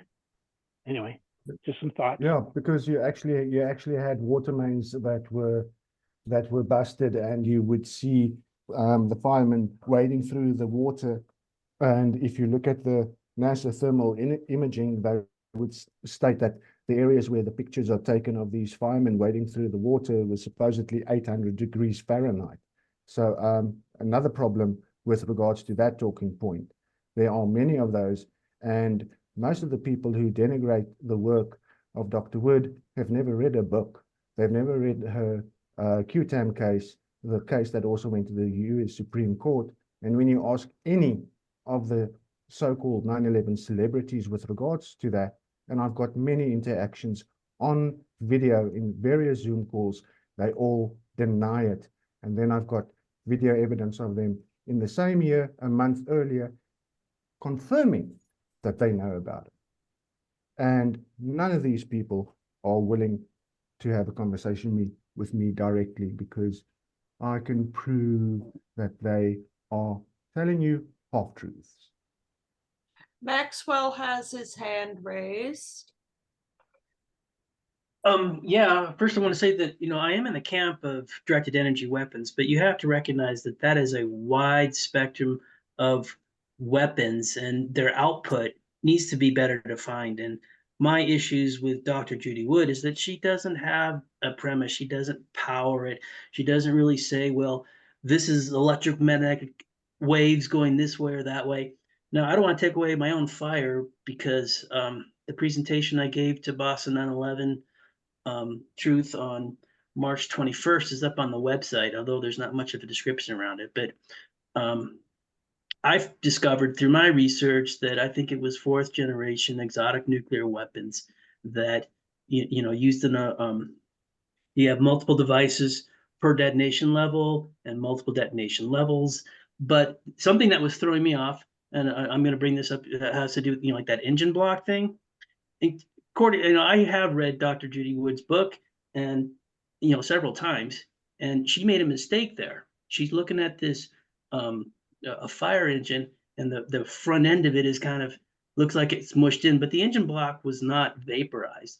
And that particular style of fire engine had the engine sitting back further. That's the only case that I'm aware of an engine block going out. But what did happen is that you've got those cars that are catty corner in the parking lot that caught on fire. You've got all those cars along West Broadway and a bus that somebody mentioned.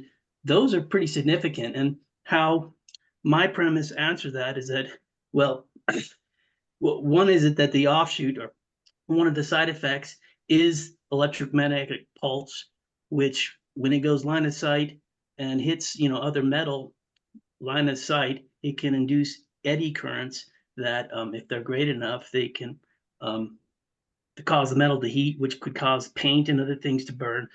That explains a lot of the things there. But I have to admit that I was trying to explain everything under the premise of, it was devices in the towers that did this. But in reality, when you look at it, World Trade Center 4, World Trade Center 5, and World Trade Center 6 use the same mechanisms. They put the devices on the ground floor, aimed them up, and but they had, because they're on the ground floor with a lot of windows there, they were able to shoot electromagnetic pulse down West Broadway and affect those vehicles. Maxwell, you can't explain. This is my 10 minutes. Norman, this is my you. 10 minutes to talk. First of all, and second of all, you have me blocked on your Substack. You don't go into faithful discussion. You haven't even watched my video. We can have the discussion now, but well, this is my 10. Well, no, we can't. This is my 10 minutes. Block away, and nothing happened to them. Norman, this is my 10 minutes. First of all, second of all, if you want to discuss it, you can go to my blog. You can go to things. You haven't even read my blog, my thesis. You haven't watched the video. Read it, went through all your stuff, and you've got way too many holes. You give me this feedback, this blanket feedback saying that it's lacking without any details. Just like Dr. Judy Wood doesn't have any details. You're trying to take my premise backwards to Dr. Judy Wood when she wasn't even an end station. She has no, devices that she can talk about. She has nothing that she can power it.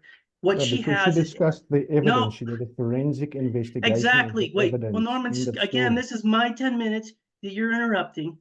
What her book has is evidence. You are correct on that front. She has evidence, but she doesn't have an explanation for that evidence.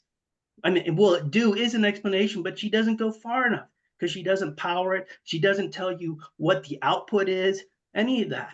So she sued the people who do know. So please file your that doesn't.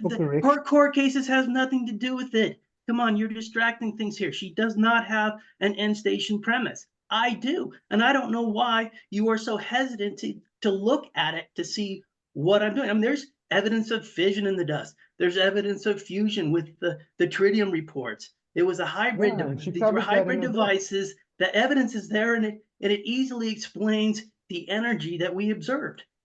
But I'm in the 4th generation nuclear devices are in the category of do.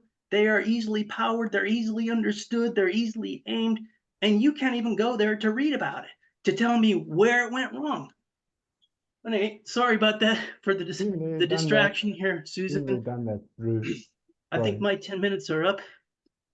No, actually, you've got another 6 minutes. Believe it or not.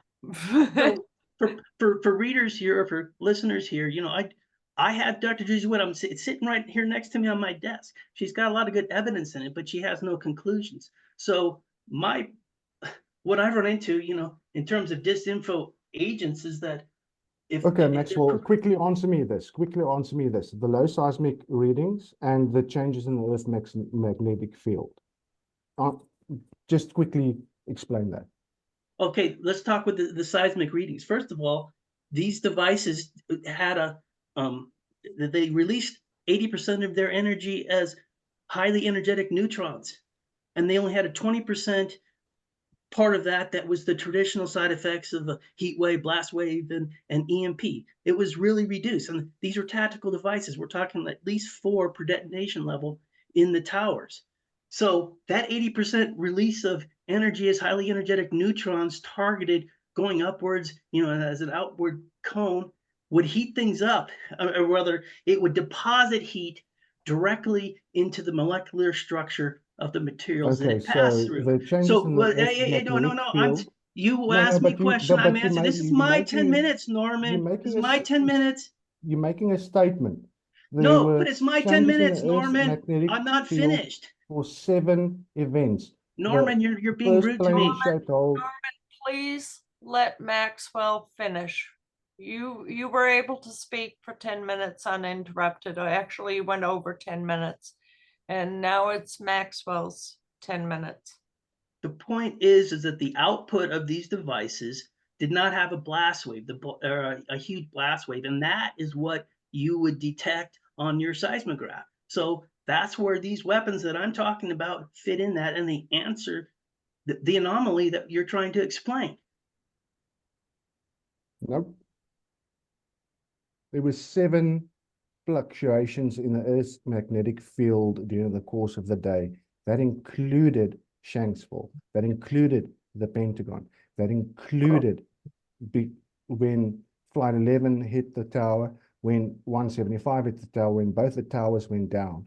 There were no additional changes in the Earth's magnetic field with regards to 4, 5, 6.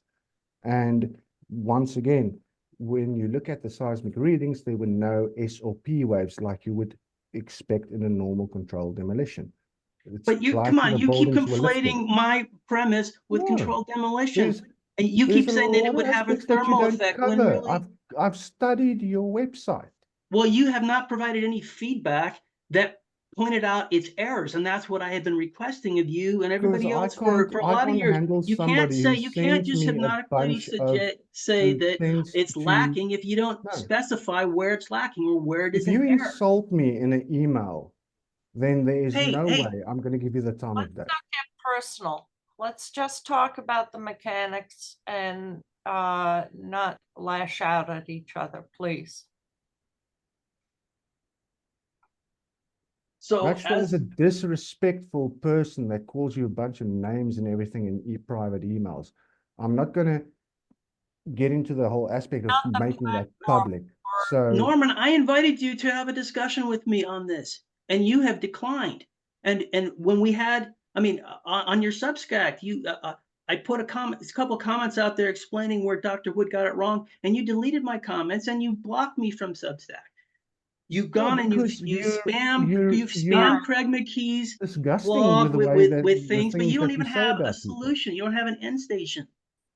I please, both of you, let's not get into who said what and who did what to each other. Let's not get into that right now. Exactly. My premise is that I stand on the evidence of Dr. Wood's research of the things that she points out. I stand on the evidence that's out there in the dust, and I take it to a new level. And a lot of people that promote Dr. Wood, they use it as a cul-de-sac, and they're not willing to look at their own book to see that it has no solution in it. It just has a lot of dangling innuendo. And she was expecting us to look at that evidence and take it to the next level. So anybody that tries to take it, like my premise, back down to Dr. Judy Wood is doing a disservice, because she doesn't have any solutions there. She wants us to look at the evidence. That was her whole game in this disinformation world, was to present the evidence, to get it out there. And I think that all her efforts to have it to do, you can see it on her website where she would go down a research path that was nuclear, where she's like talking about the dust and or the dirt and having they carted in the dirt and they carted it out and all these things that they did to mitigate radiation, which was there, but it was minimal because these were different devices. They weren't spreading out their radiation. So at any rate, I can put the link to my website on there, but I think that people should just go to Boston 9/11 Truth and check out my video again, because I give the talking points about why Dr. Judy Wood's book is not an end station. It's important piece of evidence, and once again, here I need to interject, Maxwell, because unfortunately, like you, like Palmer, like Fetzer, like a whole bunch of people, Dr. Wood was the first person who actually sent out her work in 2007, took it to court, filed the QTAM cases, brought out a book, and everybody since then has either been marginalizing her or have been attacking her via ad hominem like you are doing now, and then they twist the information. So if you really want to have anybody look at your work, then you would tell them, read her book first, then you go through my website, and then you can make up your own mind, because that's what I've done. I've looked at Palmer's work, I've looked at Lauren Fine's work, I've looked at everybody's stuff, okay? And I've made up my own mind, and I see what the real thing is. And the people that needs to give the answers are the people who were tasked with writing the fraudulent NIST reports, were tasked with the security and cleanup at Ground Zero from the beginning since September 12, and on September 13, nobody was allowed to take any video or anything or pictures at Ground Zero. Why was there a whole bunch of vehicles and trucks ready with potting soil to drop it all over a active crime scene where they were still busy with trying to recoup and find survivors? You've got the pictures on September 13 of all this ground that was carted in. So if you really want to do a deep dive, and that's what I've been doing for the last 2.5 years, after I saw how little students at a university just before the 21st anniversary know about 9/11. Okay, so it's actually frustrating to see how little the youngsters in America currently know about this. And it's only people that are our age and in our sphere that are still looking at this and trying to get people just to realize Excuse that me, something sir. bigger was happening. Hello, we're half an hour beyond our closing time, but we have to cover. Oh, sorry, Alfred, I do apologize. That's okay. I mean, it's very interesting stuff, and thank you for presenting it and everybody here. But we do have. I have one thing to add. Well, it's got to be quick because. Very quick, less than a time. minute.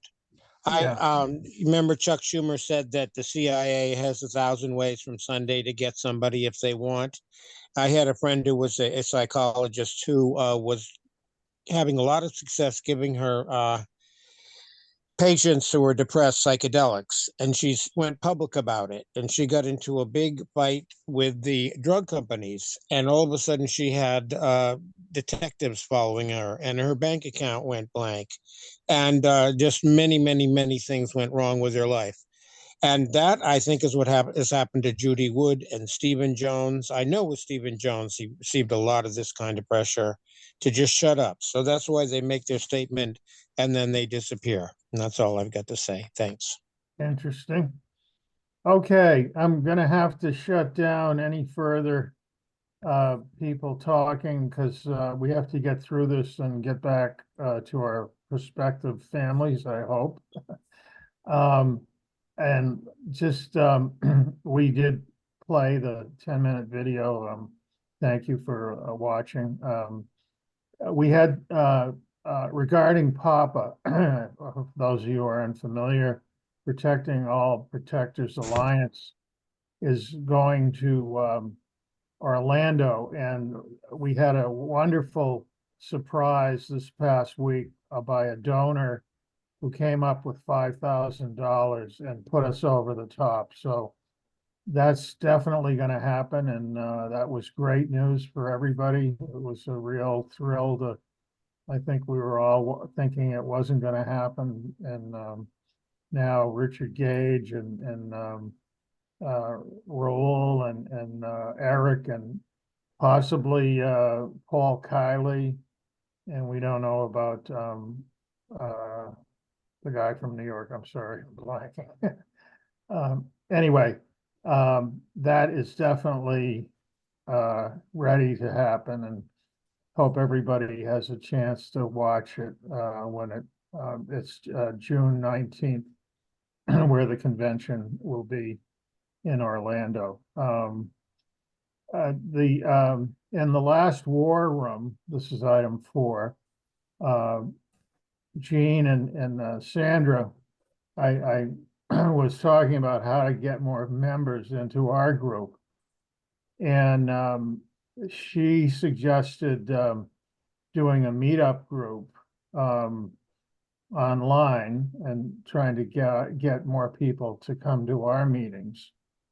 I'm not all familiar with how that works, but I guess you go to meetup.com and then put out notices. I'm not really sure. I'll have to ask her exactly, but and then there's a site, I guess, was on Facebook, 9/11 Truth Movements, and Ken Dock originally had it. There's still people that are part of that group, from what Sandra was saying. So it's an opportunity for us to explore those two possibilities and put out notices that we meet every other week to get more people. She also mentioned a survey that I guess Jean had designed, and how to approach people and in a non-confrontational way. It's on their 9/11 War Room archives, and it talks about approaching people as if you're doing a survey and asking a pretty benign question: what do you think happened?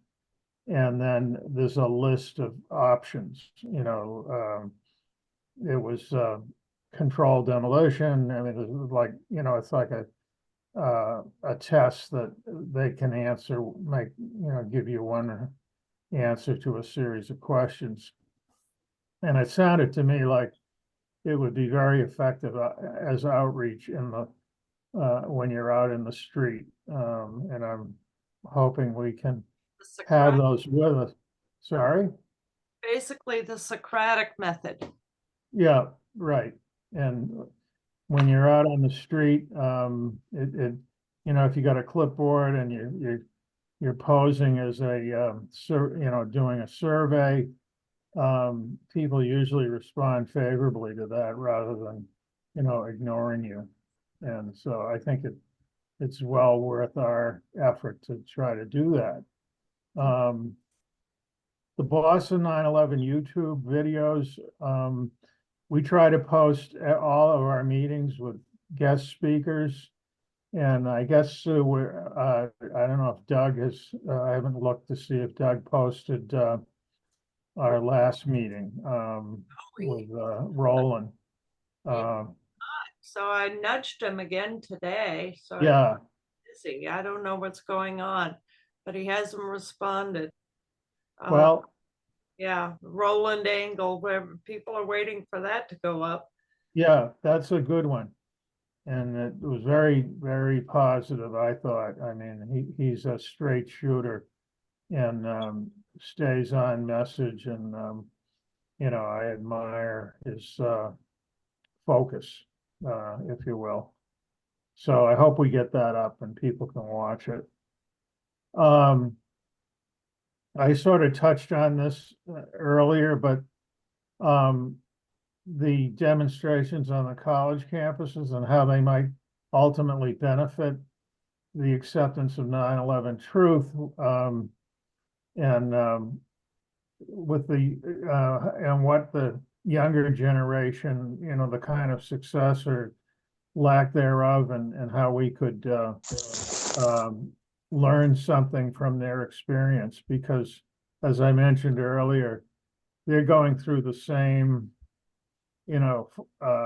up against the same forces that we are, and trying to get a message out, and how they're being trying to marginalize the whole, all of the campus protests. And I just, in my dream of dreams, what I would have expected, a long time ago, would have been watching that happen regarding 9/11 truth, and it would have, why it never took off. I mean, we were absolutely blocked in all of our efforts, and they're trying to block these campus protests, and it'll be interesting to see. I think once these protests are become, I mean, they can't hide from them, meaning the media, and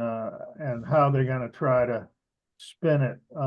But it reminds me a lot of Vietnam, and what we went through back then, and where the young have so much energy, and back in those days we did too, and how we were able to prevail, which basically forced Nixon out of office, and ended the Vietnam War.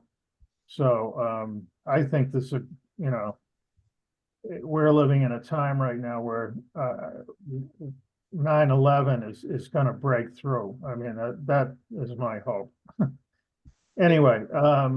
Next, David has his hand raised. Dave, do you have a question quickly? No question, just an addition.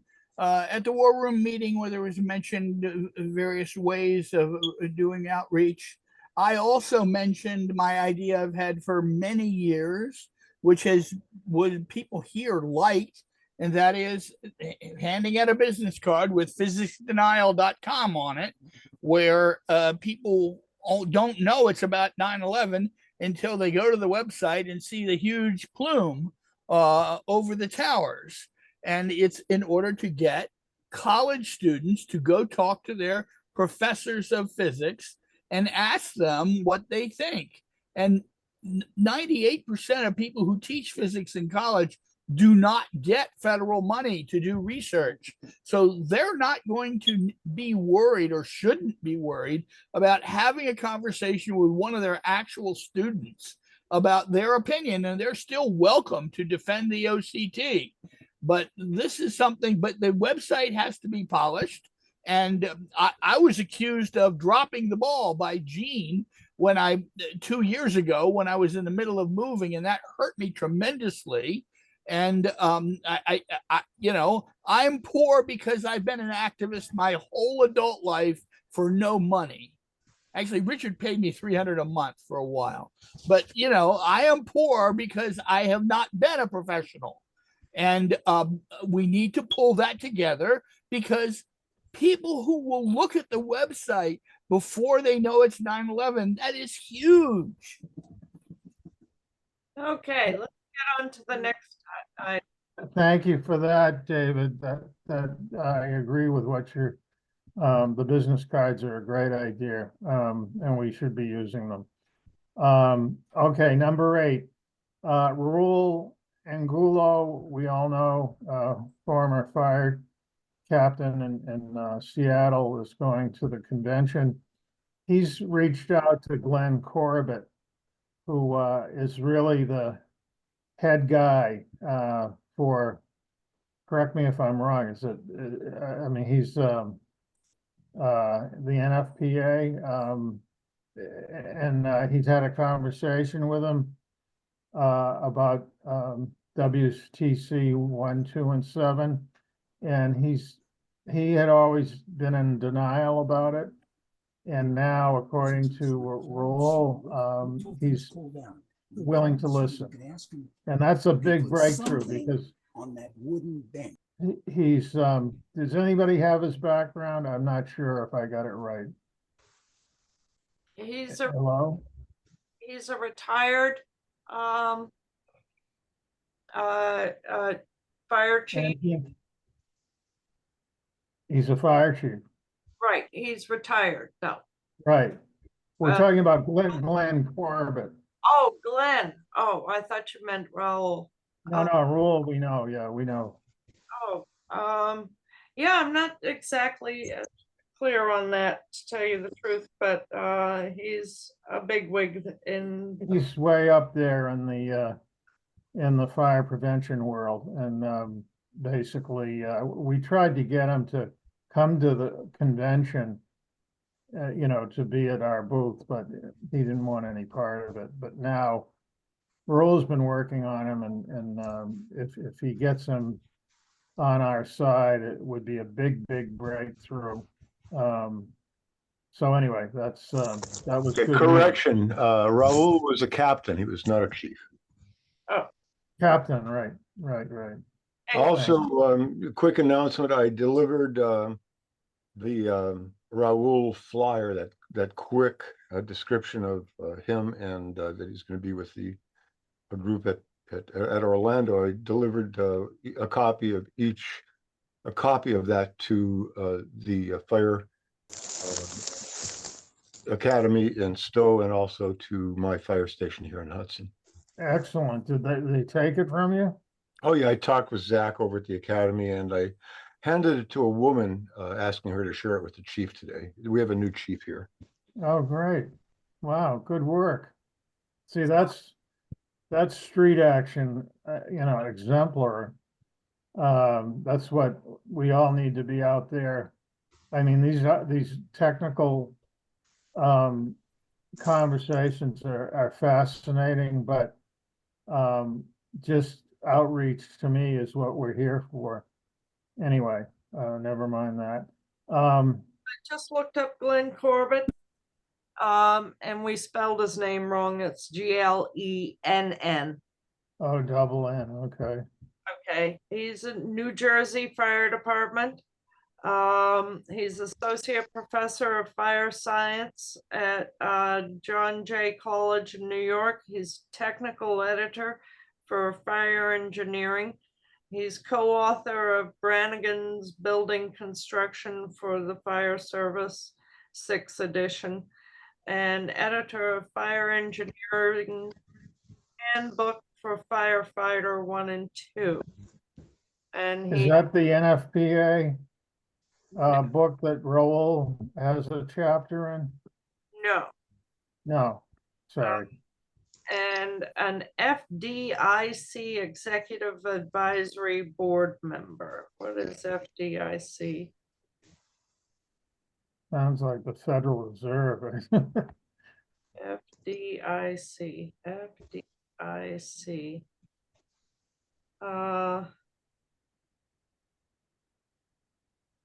This is coming up with Federal Deposit Insurance Corporation. Yeah, no, that wouldn't be it. Yeah, no. Well, whatever. It's the firefighter conference. Another firefighter conference. He's way up there in the command structure of the fire world. That's without his blessing, nothing happens, according to Raul. Right. So that's an important guy to have, willing to look at it. So, then, I don't know how many of you were aware, it's on the A&E 9/11 website, but their Supreme Court case was rejected. I guess there's no surprise there.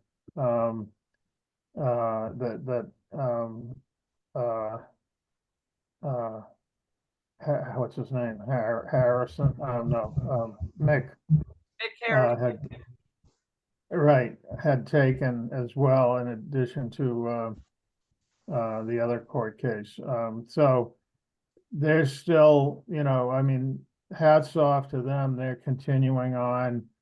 like, not missing a beat. I don't know whether they'll continue to try to fight in the court system or what exactly they're gonna focus their efforts on now.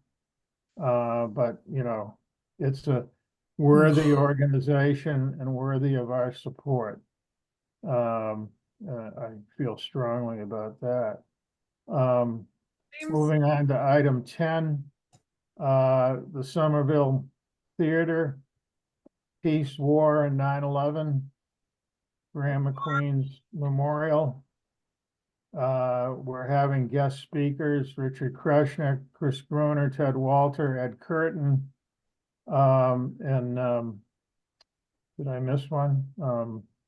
Oh, Marty Schatz after the movie. And we're meeting at the Somerville right across from the movie theater at 4:30 for a dinner get together for those who are coming to the movie, and to talk about sort of what I guess they're going to discuss a lot of what they're going to be talking about, the guest speakers. So that should be fun, and looking forward to it. Hopefully we'll get a big turnout, and people will want to come after dinner. I just noticed an error in our agenda. It lists Richard Kreshnick as a guest speaker. He's not a guest speaker. He's going to moderate the speaker. He's the moderator, right, right. I wasn't sure whether Chris Gruner was going to be. And Chris Gruner's just going to introduce Ted Walter at the beginning of the film. Oh, okay, all right, yeah, okay, good enough. Not a guest speaker. Okay, well, we know Ted and Marty Schatz and Ed Curtin, I guess, are the guest speakers. And those are the panelists. Yeah, the panelists. Good. So then I don't know what happened to Chris Berger. He wanted to discuss directed energy weapons. I have a feeling he wanted to take more time, but he was invited to speak tonight. But I think we're running out of time anyway. Yes. Let me explain. He texted me that he had an appointment at 7:30 and he wanted at 8. And I said, why don't we just hold it off to the next meeting? Okay, I was unaware of that. So yeah, I'm sorry, I didn't get a chance to tell you that. Okay. So he's going to be a guest speaker the next time. So he'll have more time, I guess.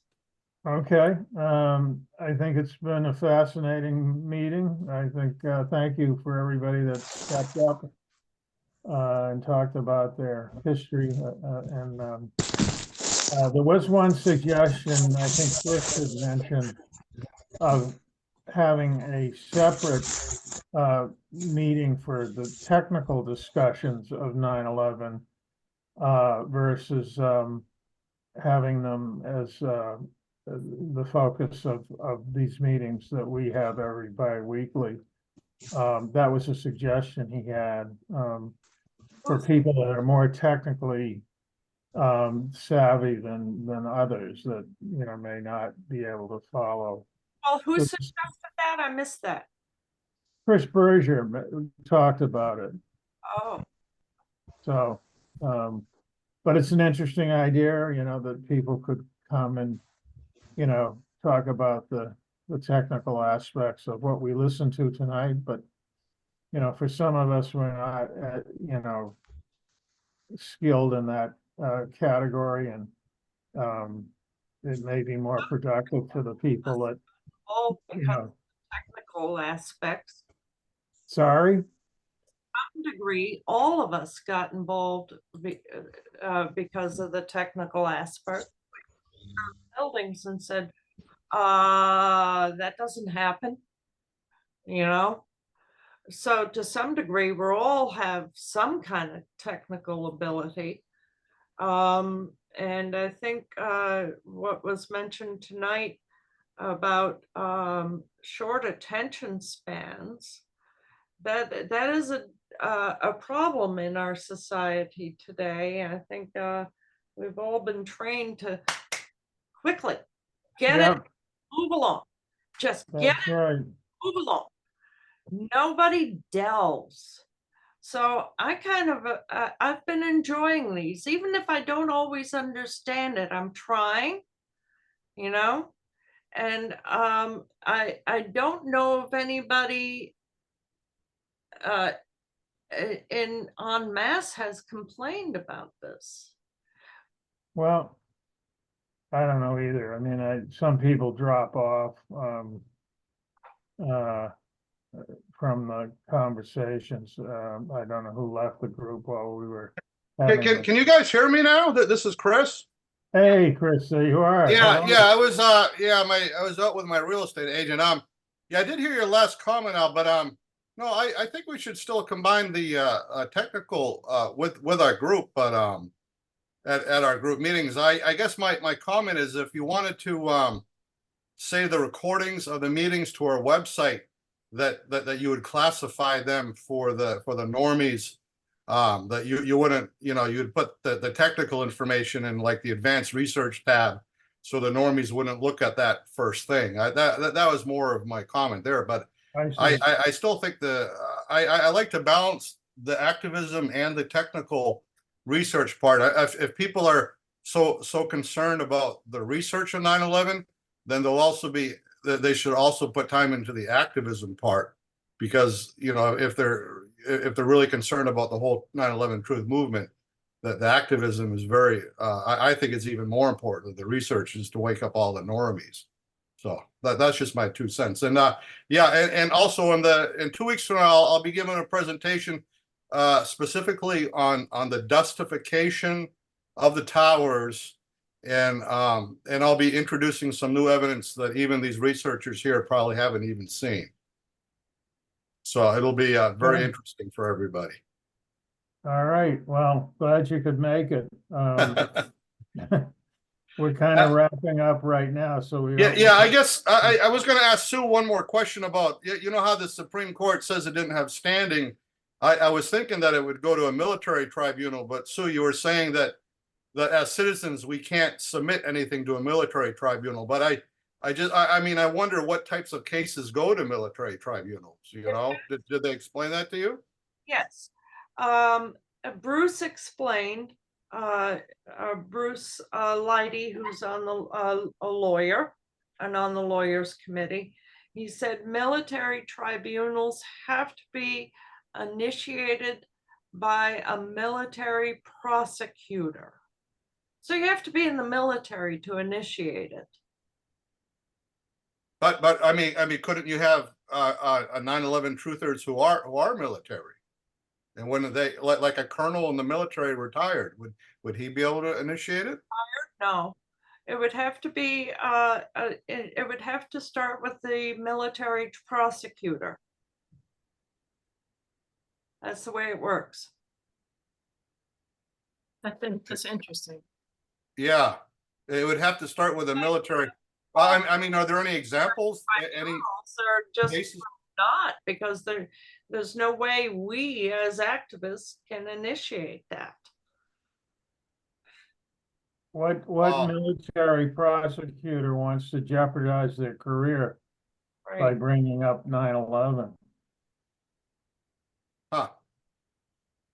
Well, I know that normies in the military are not allowed to bring that subject up, other they can get reprimanded, because if it goes to the press and everything, it can really shine a bad light on the military. So that's why Wow. I mean, I have a good friend who's a colonel.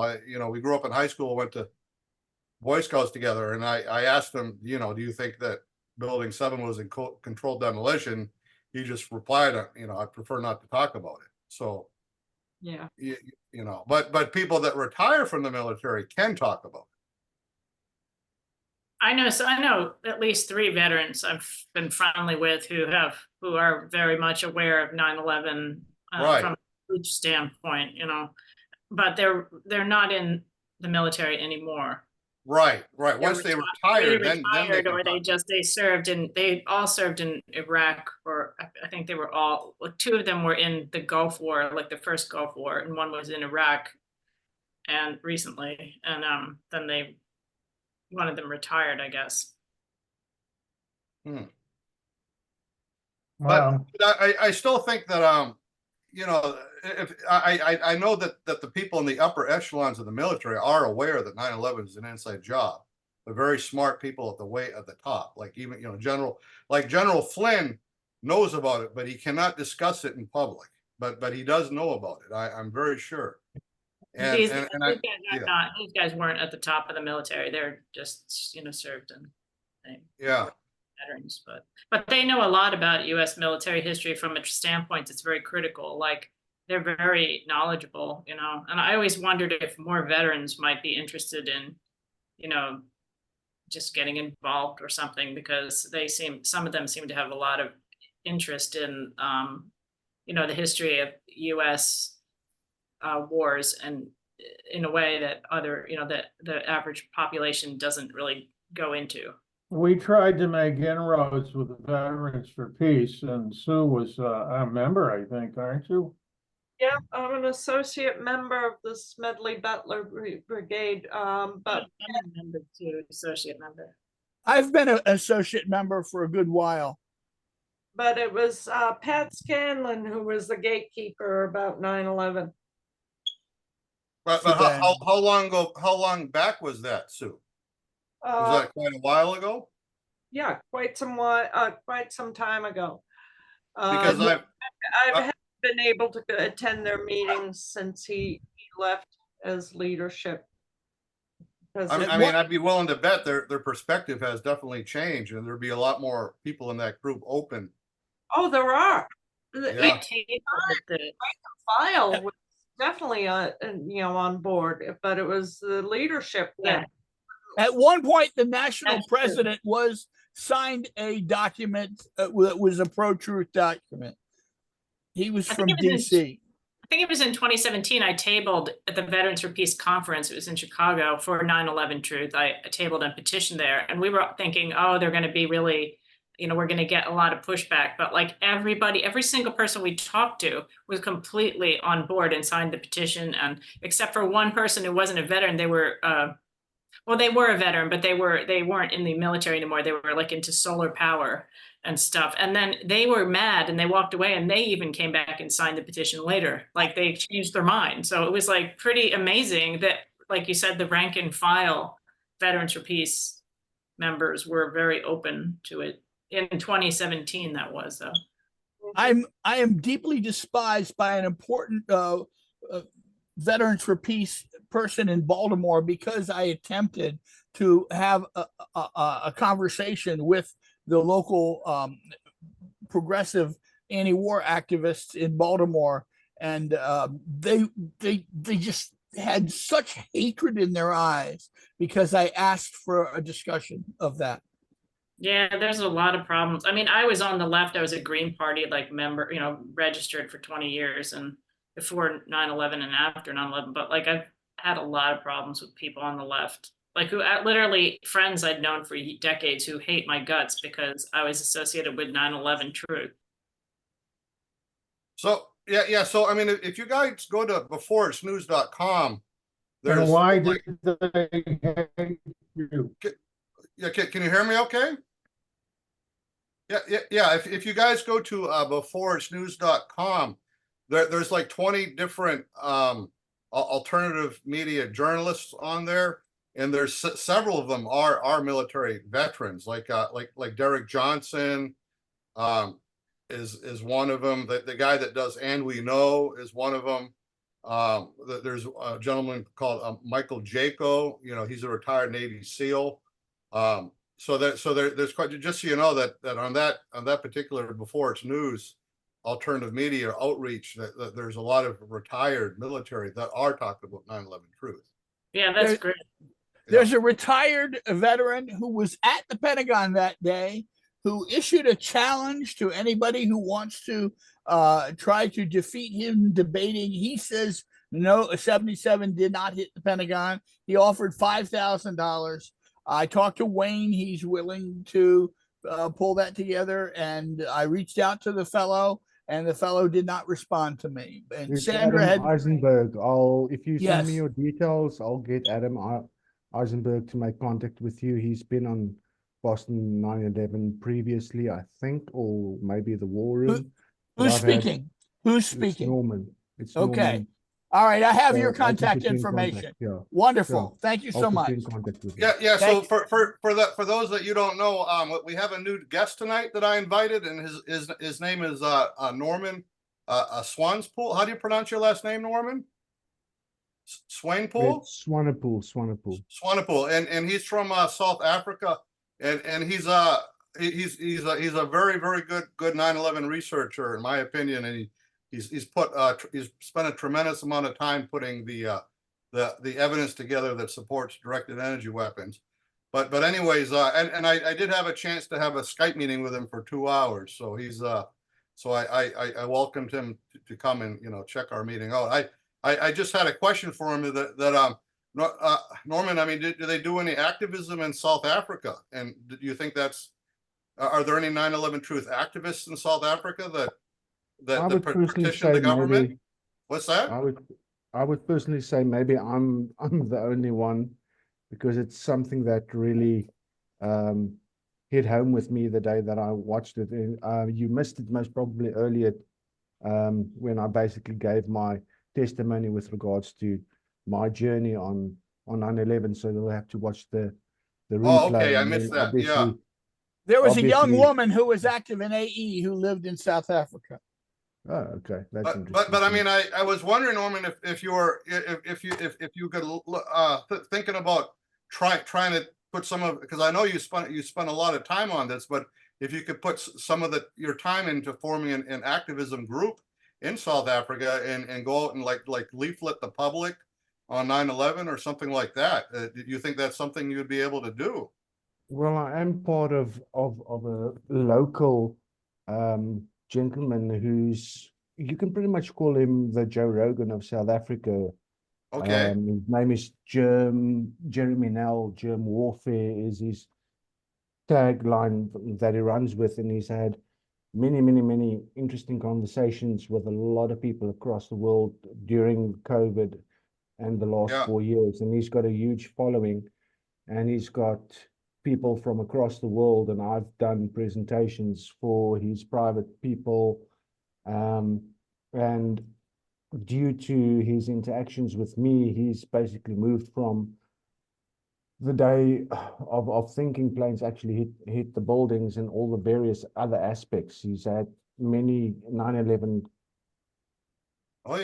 conversations so far. So I'm doing my little bit here, but there are plans to do some. Well, I guess the question: how about the general public of South Africa? What percentage of them believe in the official story, or what percentage of them think that 9/11 was an inside job? If you talk to the average guy on the street in South Africa, most of the South Africans here are still slightly in line with the official narrative, but there are a lot of it depends in which circles you are traveling in, because there are people who've looked deeper into various subjects, and then they know that there is something wrong. Right.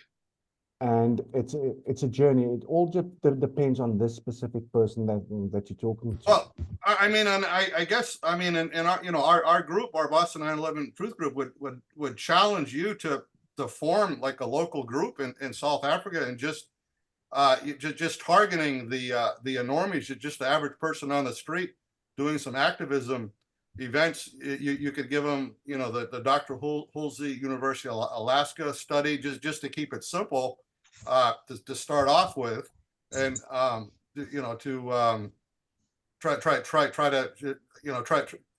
to get more of the normies in South Africa questioning the official story, and that will help the whole worldwide movement. And then for those people that are really interested, what's that? might actually help more than what we can do in the US because Yeah, oh yeah, because the whole movement's like a worldwide movement, and the more people around the whole world that wake up to the fact, is gonna, you know.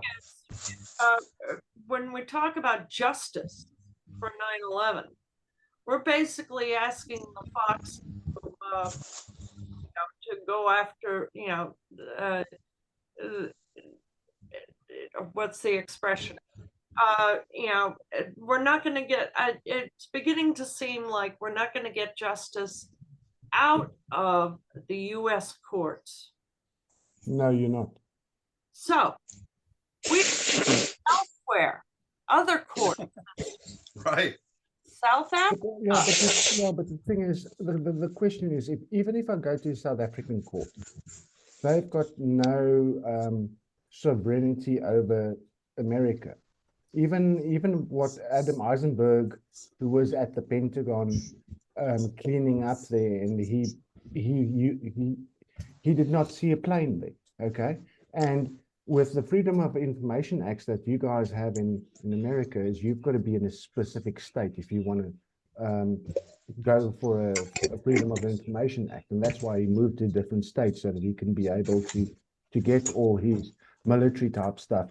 He's got a huge story. He did a presentation on Germ Warfare's podcast, like I think 3 weeks ago, proving that he was there. All the military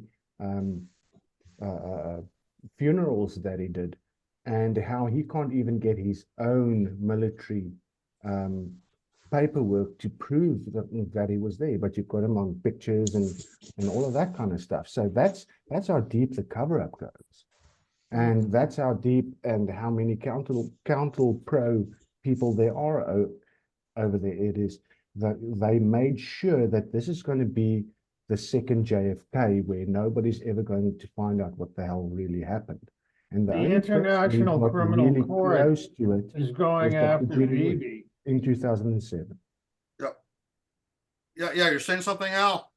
Yeah, I said the idea of the International Criminal Court, whether they would ever get their act together to go after the perps on 9/11, but I mean, they're trying to take down Bibi, which is almost on a same playing field, and it's got to come from outside the U.S. Any justice. It did come from. Yeah, but Alfred, did you see what they did with Rainer Fulmer and what he wanted to do with COVID, and how they completely created a case against him? Even the people inside his own organization turned against him, whilst they were saying that he stole money, but they stole money as well. But he's the guy who sat in jail for like close to 2 months without trial, without anything like that. So you can relate that. Just go search Rainer Fulmer and see what happened to him with the whole COVID debacle, and that's happening right now. Yeah. Well, I guess the important part is just being out in the street in front of government buildings on 9/11 with a big activism sign. That really does a lot for the movement, Norman. If that's something that you could put together with a group of your friends. No, definitely. Somebody that you guys actually need to have on is Matthew Naus, because that's gentleman that's been doing that for over 15 years. Yeah. Actually, Norman, I've had 3 conversations with him, and I actually invited him. He's a little bit skittish, but give me a chance, because Matthew Naus was very active very early in the movement. I wanted to have him give a presentation on his all the history of his early activism. All the people here would find it very impressive. So, but I'm working on him, Norman. I knew him. I knew Matthew. Miles had hand up. Yep. Miles, go ahead. Hi, yeah, I was just thinking when talking about, who is brave enough to speak out if they're still working in the fire department or the military or wherever.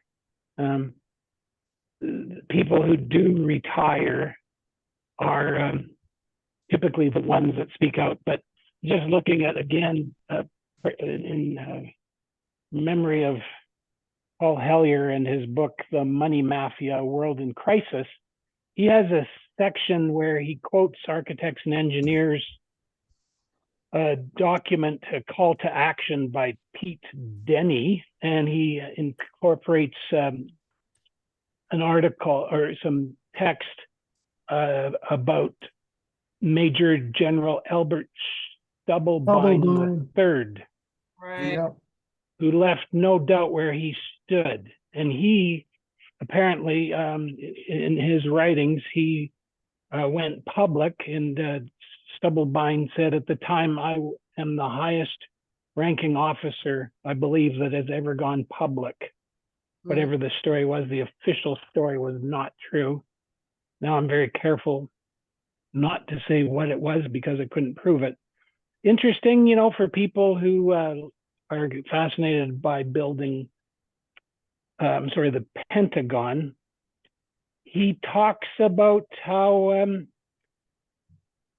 in the whole, I was careful to say it was not an airplane that did that. When he measured, took the photographs and checked the plane and the length of the nose, the wings, I did all the measurements, took the measurements of the Pentagon, the depth and destruction of the plane. Conclusion, that airplane did not make that hole.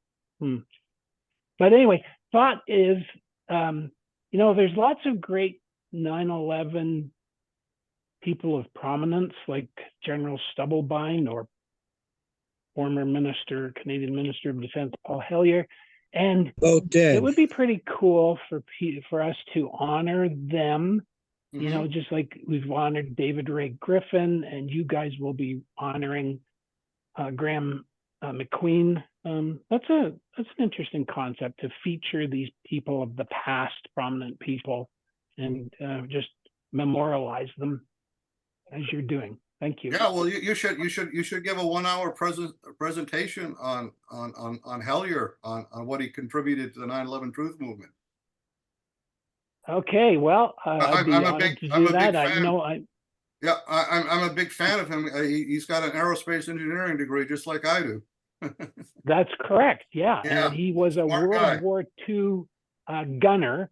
You know, like he was a man who he would put it on the line, and rose and was exceptionally honest gentleman. Oh, he also exposed the secret space program too. So yeah, and he, for people who are interested in directed energy, he does write a lot about how there's a lot of concepts about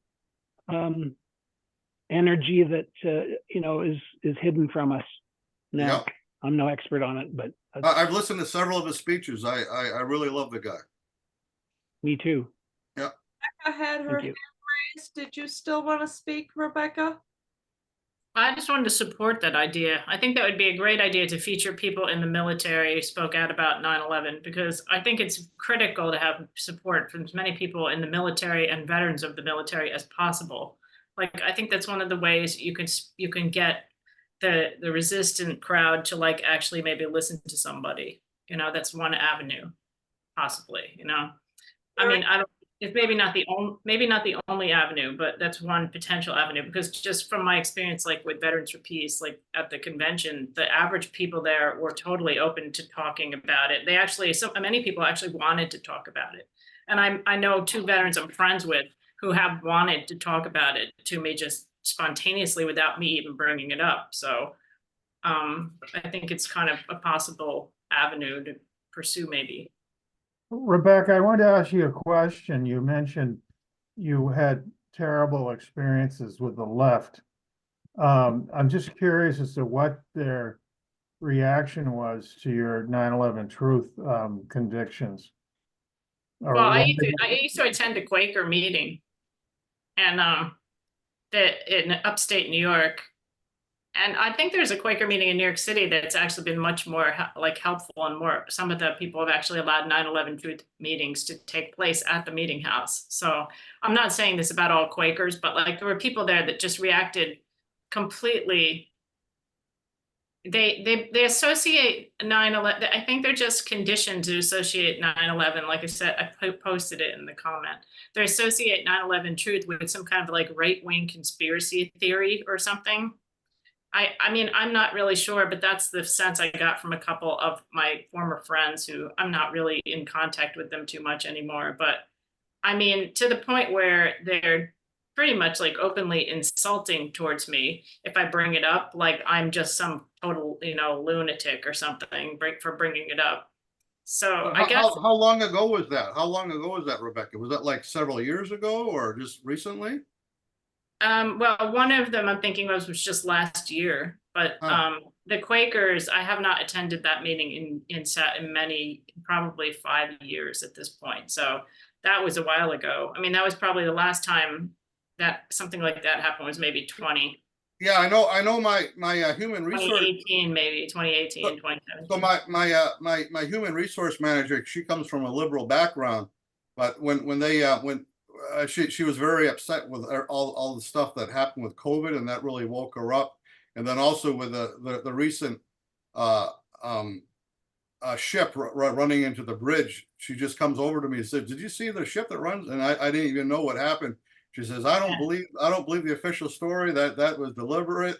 And then she comes over to me and she says, I have one of my family members is in the military, and they're telling me that 9/11 is an inside job.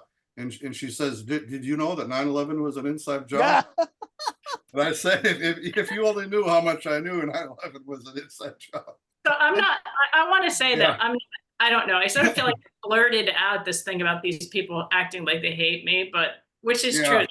But I'm not trying to categorize everybody that way. Like, I believe in just continually trying to make way with people in general. I think it's important. Yeah, I mean, their trust of government is just deteriorating as they realize that the government's lying to them of the main other events, major events. Then they're going to say, well, what else did the government lie to me about?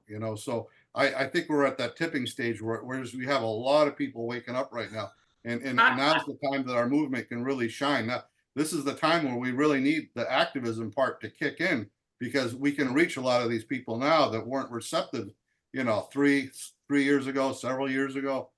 You'd be amazed.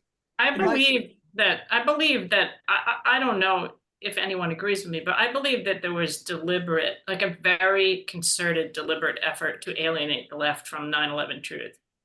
I'd like to address starting pretty early on, to just push, because the left has a very strong history of organization and nonviolent civil disobedience and all kinds of disciplinary things related to protesting. And I think they literally just tried to push the left out because they didn't want some type of united front with the left involved also or something. I don't know. I'd like to your address experience has been the same as ours, Sorry? Rebecca, and over the years with the left, we've been shunned by them, and they associated us with libertarians and right wingers, and that was as far as they were willing to take it. Yeah, And, I don't even know. Like, I don't consider myself even really on the left now. I'm just an independent, because like I know people on the right who have introduced me to many things that I learned from them too. So I'd like to address this, please. Yeah. May I address this? Go ahead. Thank you. We'll have to wrap it up because it's getting late. I can be quick. In my opinion, the reason why the left is hostile is because Noam Chomsky and Amy Goodman are hostile, and they just take what Noam and Amy say from on high without thinking.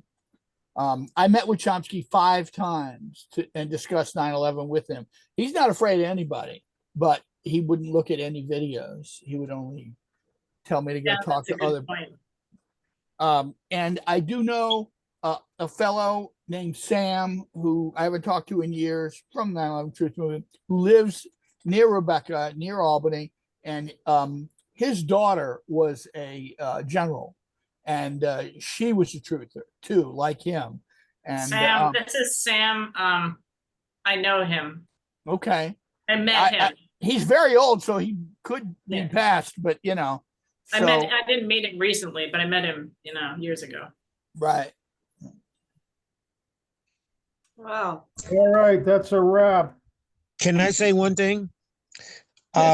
Just concerning what Chris Berger said about the top people in the military knowing the truth about 9/11. As somebody who was in the military, I can tell you, no, they don't know. Alan Sabrowski went around right on 9/11 and telling people the truth. He had access to the Pentagon, but I just want to rebuttal there, Jack. Okay, that you should listen to 107, listen to a few of his interviews, and tell me if you think differently, because he's in direct contact with these top people. 107. No, they're all retired. The president my point is the president appoints generals. It's not a marathon. There's an upper echelon in our military that 107 has direct access to, and that upper echelon is very much aware 9/11, and also the courthouses in Gitmo are being expanded, and someone's making that decision to expand them, and the president has no power to shut down Gitmo nor the military tribunal courthouses. So something's going on there that you got to research. Well, the generals are all appointed by the president, and the FBI and the CIA investigate everybody before they're appointed. They're not going to have any more Albert Stubblebines. They choose people who are not going to speak out, who don't even think out, and that unfortunately is the story in our military these days. I don't know. I have family that work for the Department of Defense, and they're definitely not on board with 9/11 truth. I mean, they're just like, I wouldn't try to talk to them about it at this point. Well, I'll share some of my research with you, John, if you want to take a look at it. All right. Okay. All right, guys, we gotta go. Yes. And I Time to forgot go. to stop recording. I'm sorry. So the whole agenda, everything's been recorded. Great. Great. So we'll have good. Thanks, everyone. Take care. All right. Good night. Thanks for coming. Bye. Take care, Norman. See you next couple of weeks. Yeah. Thank you.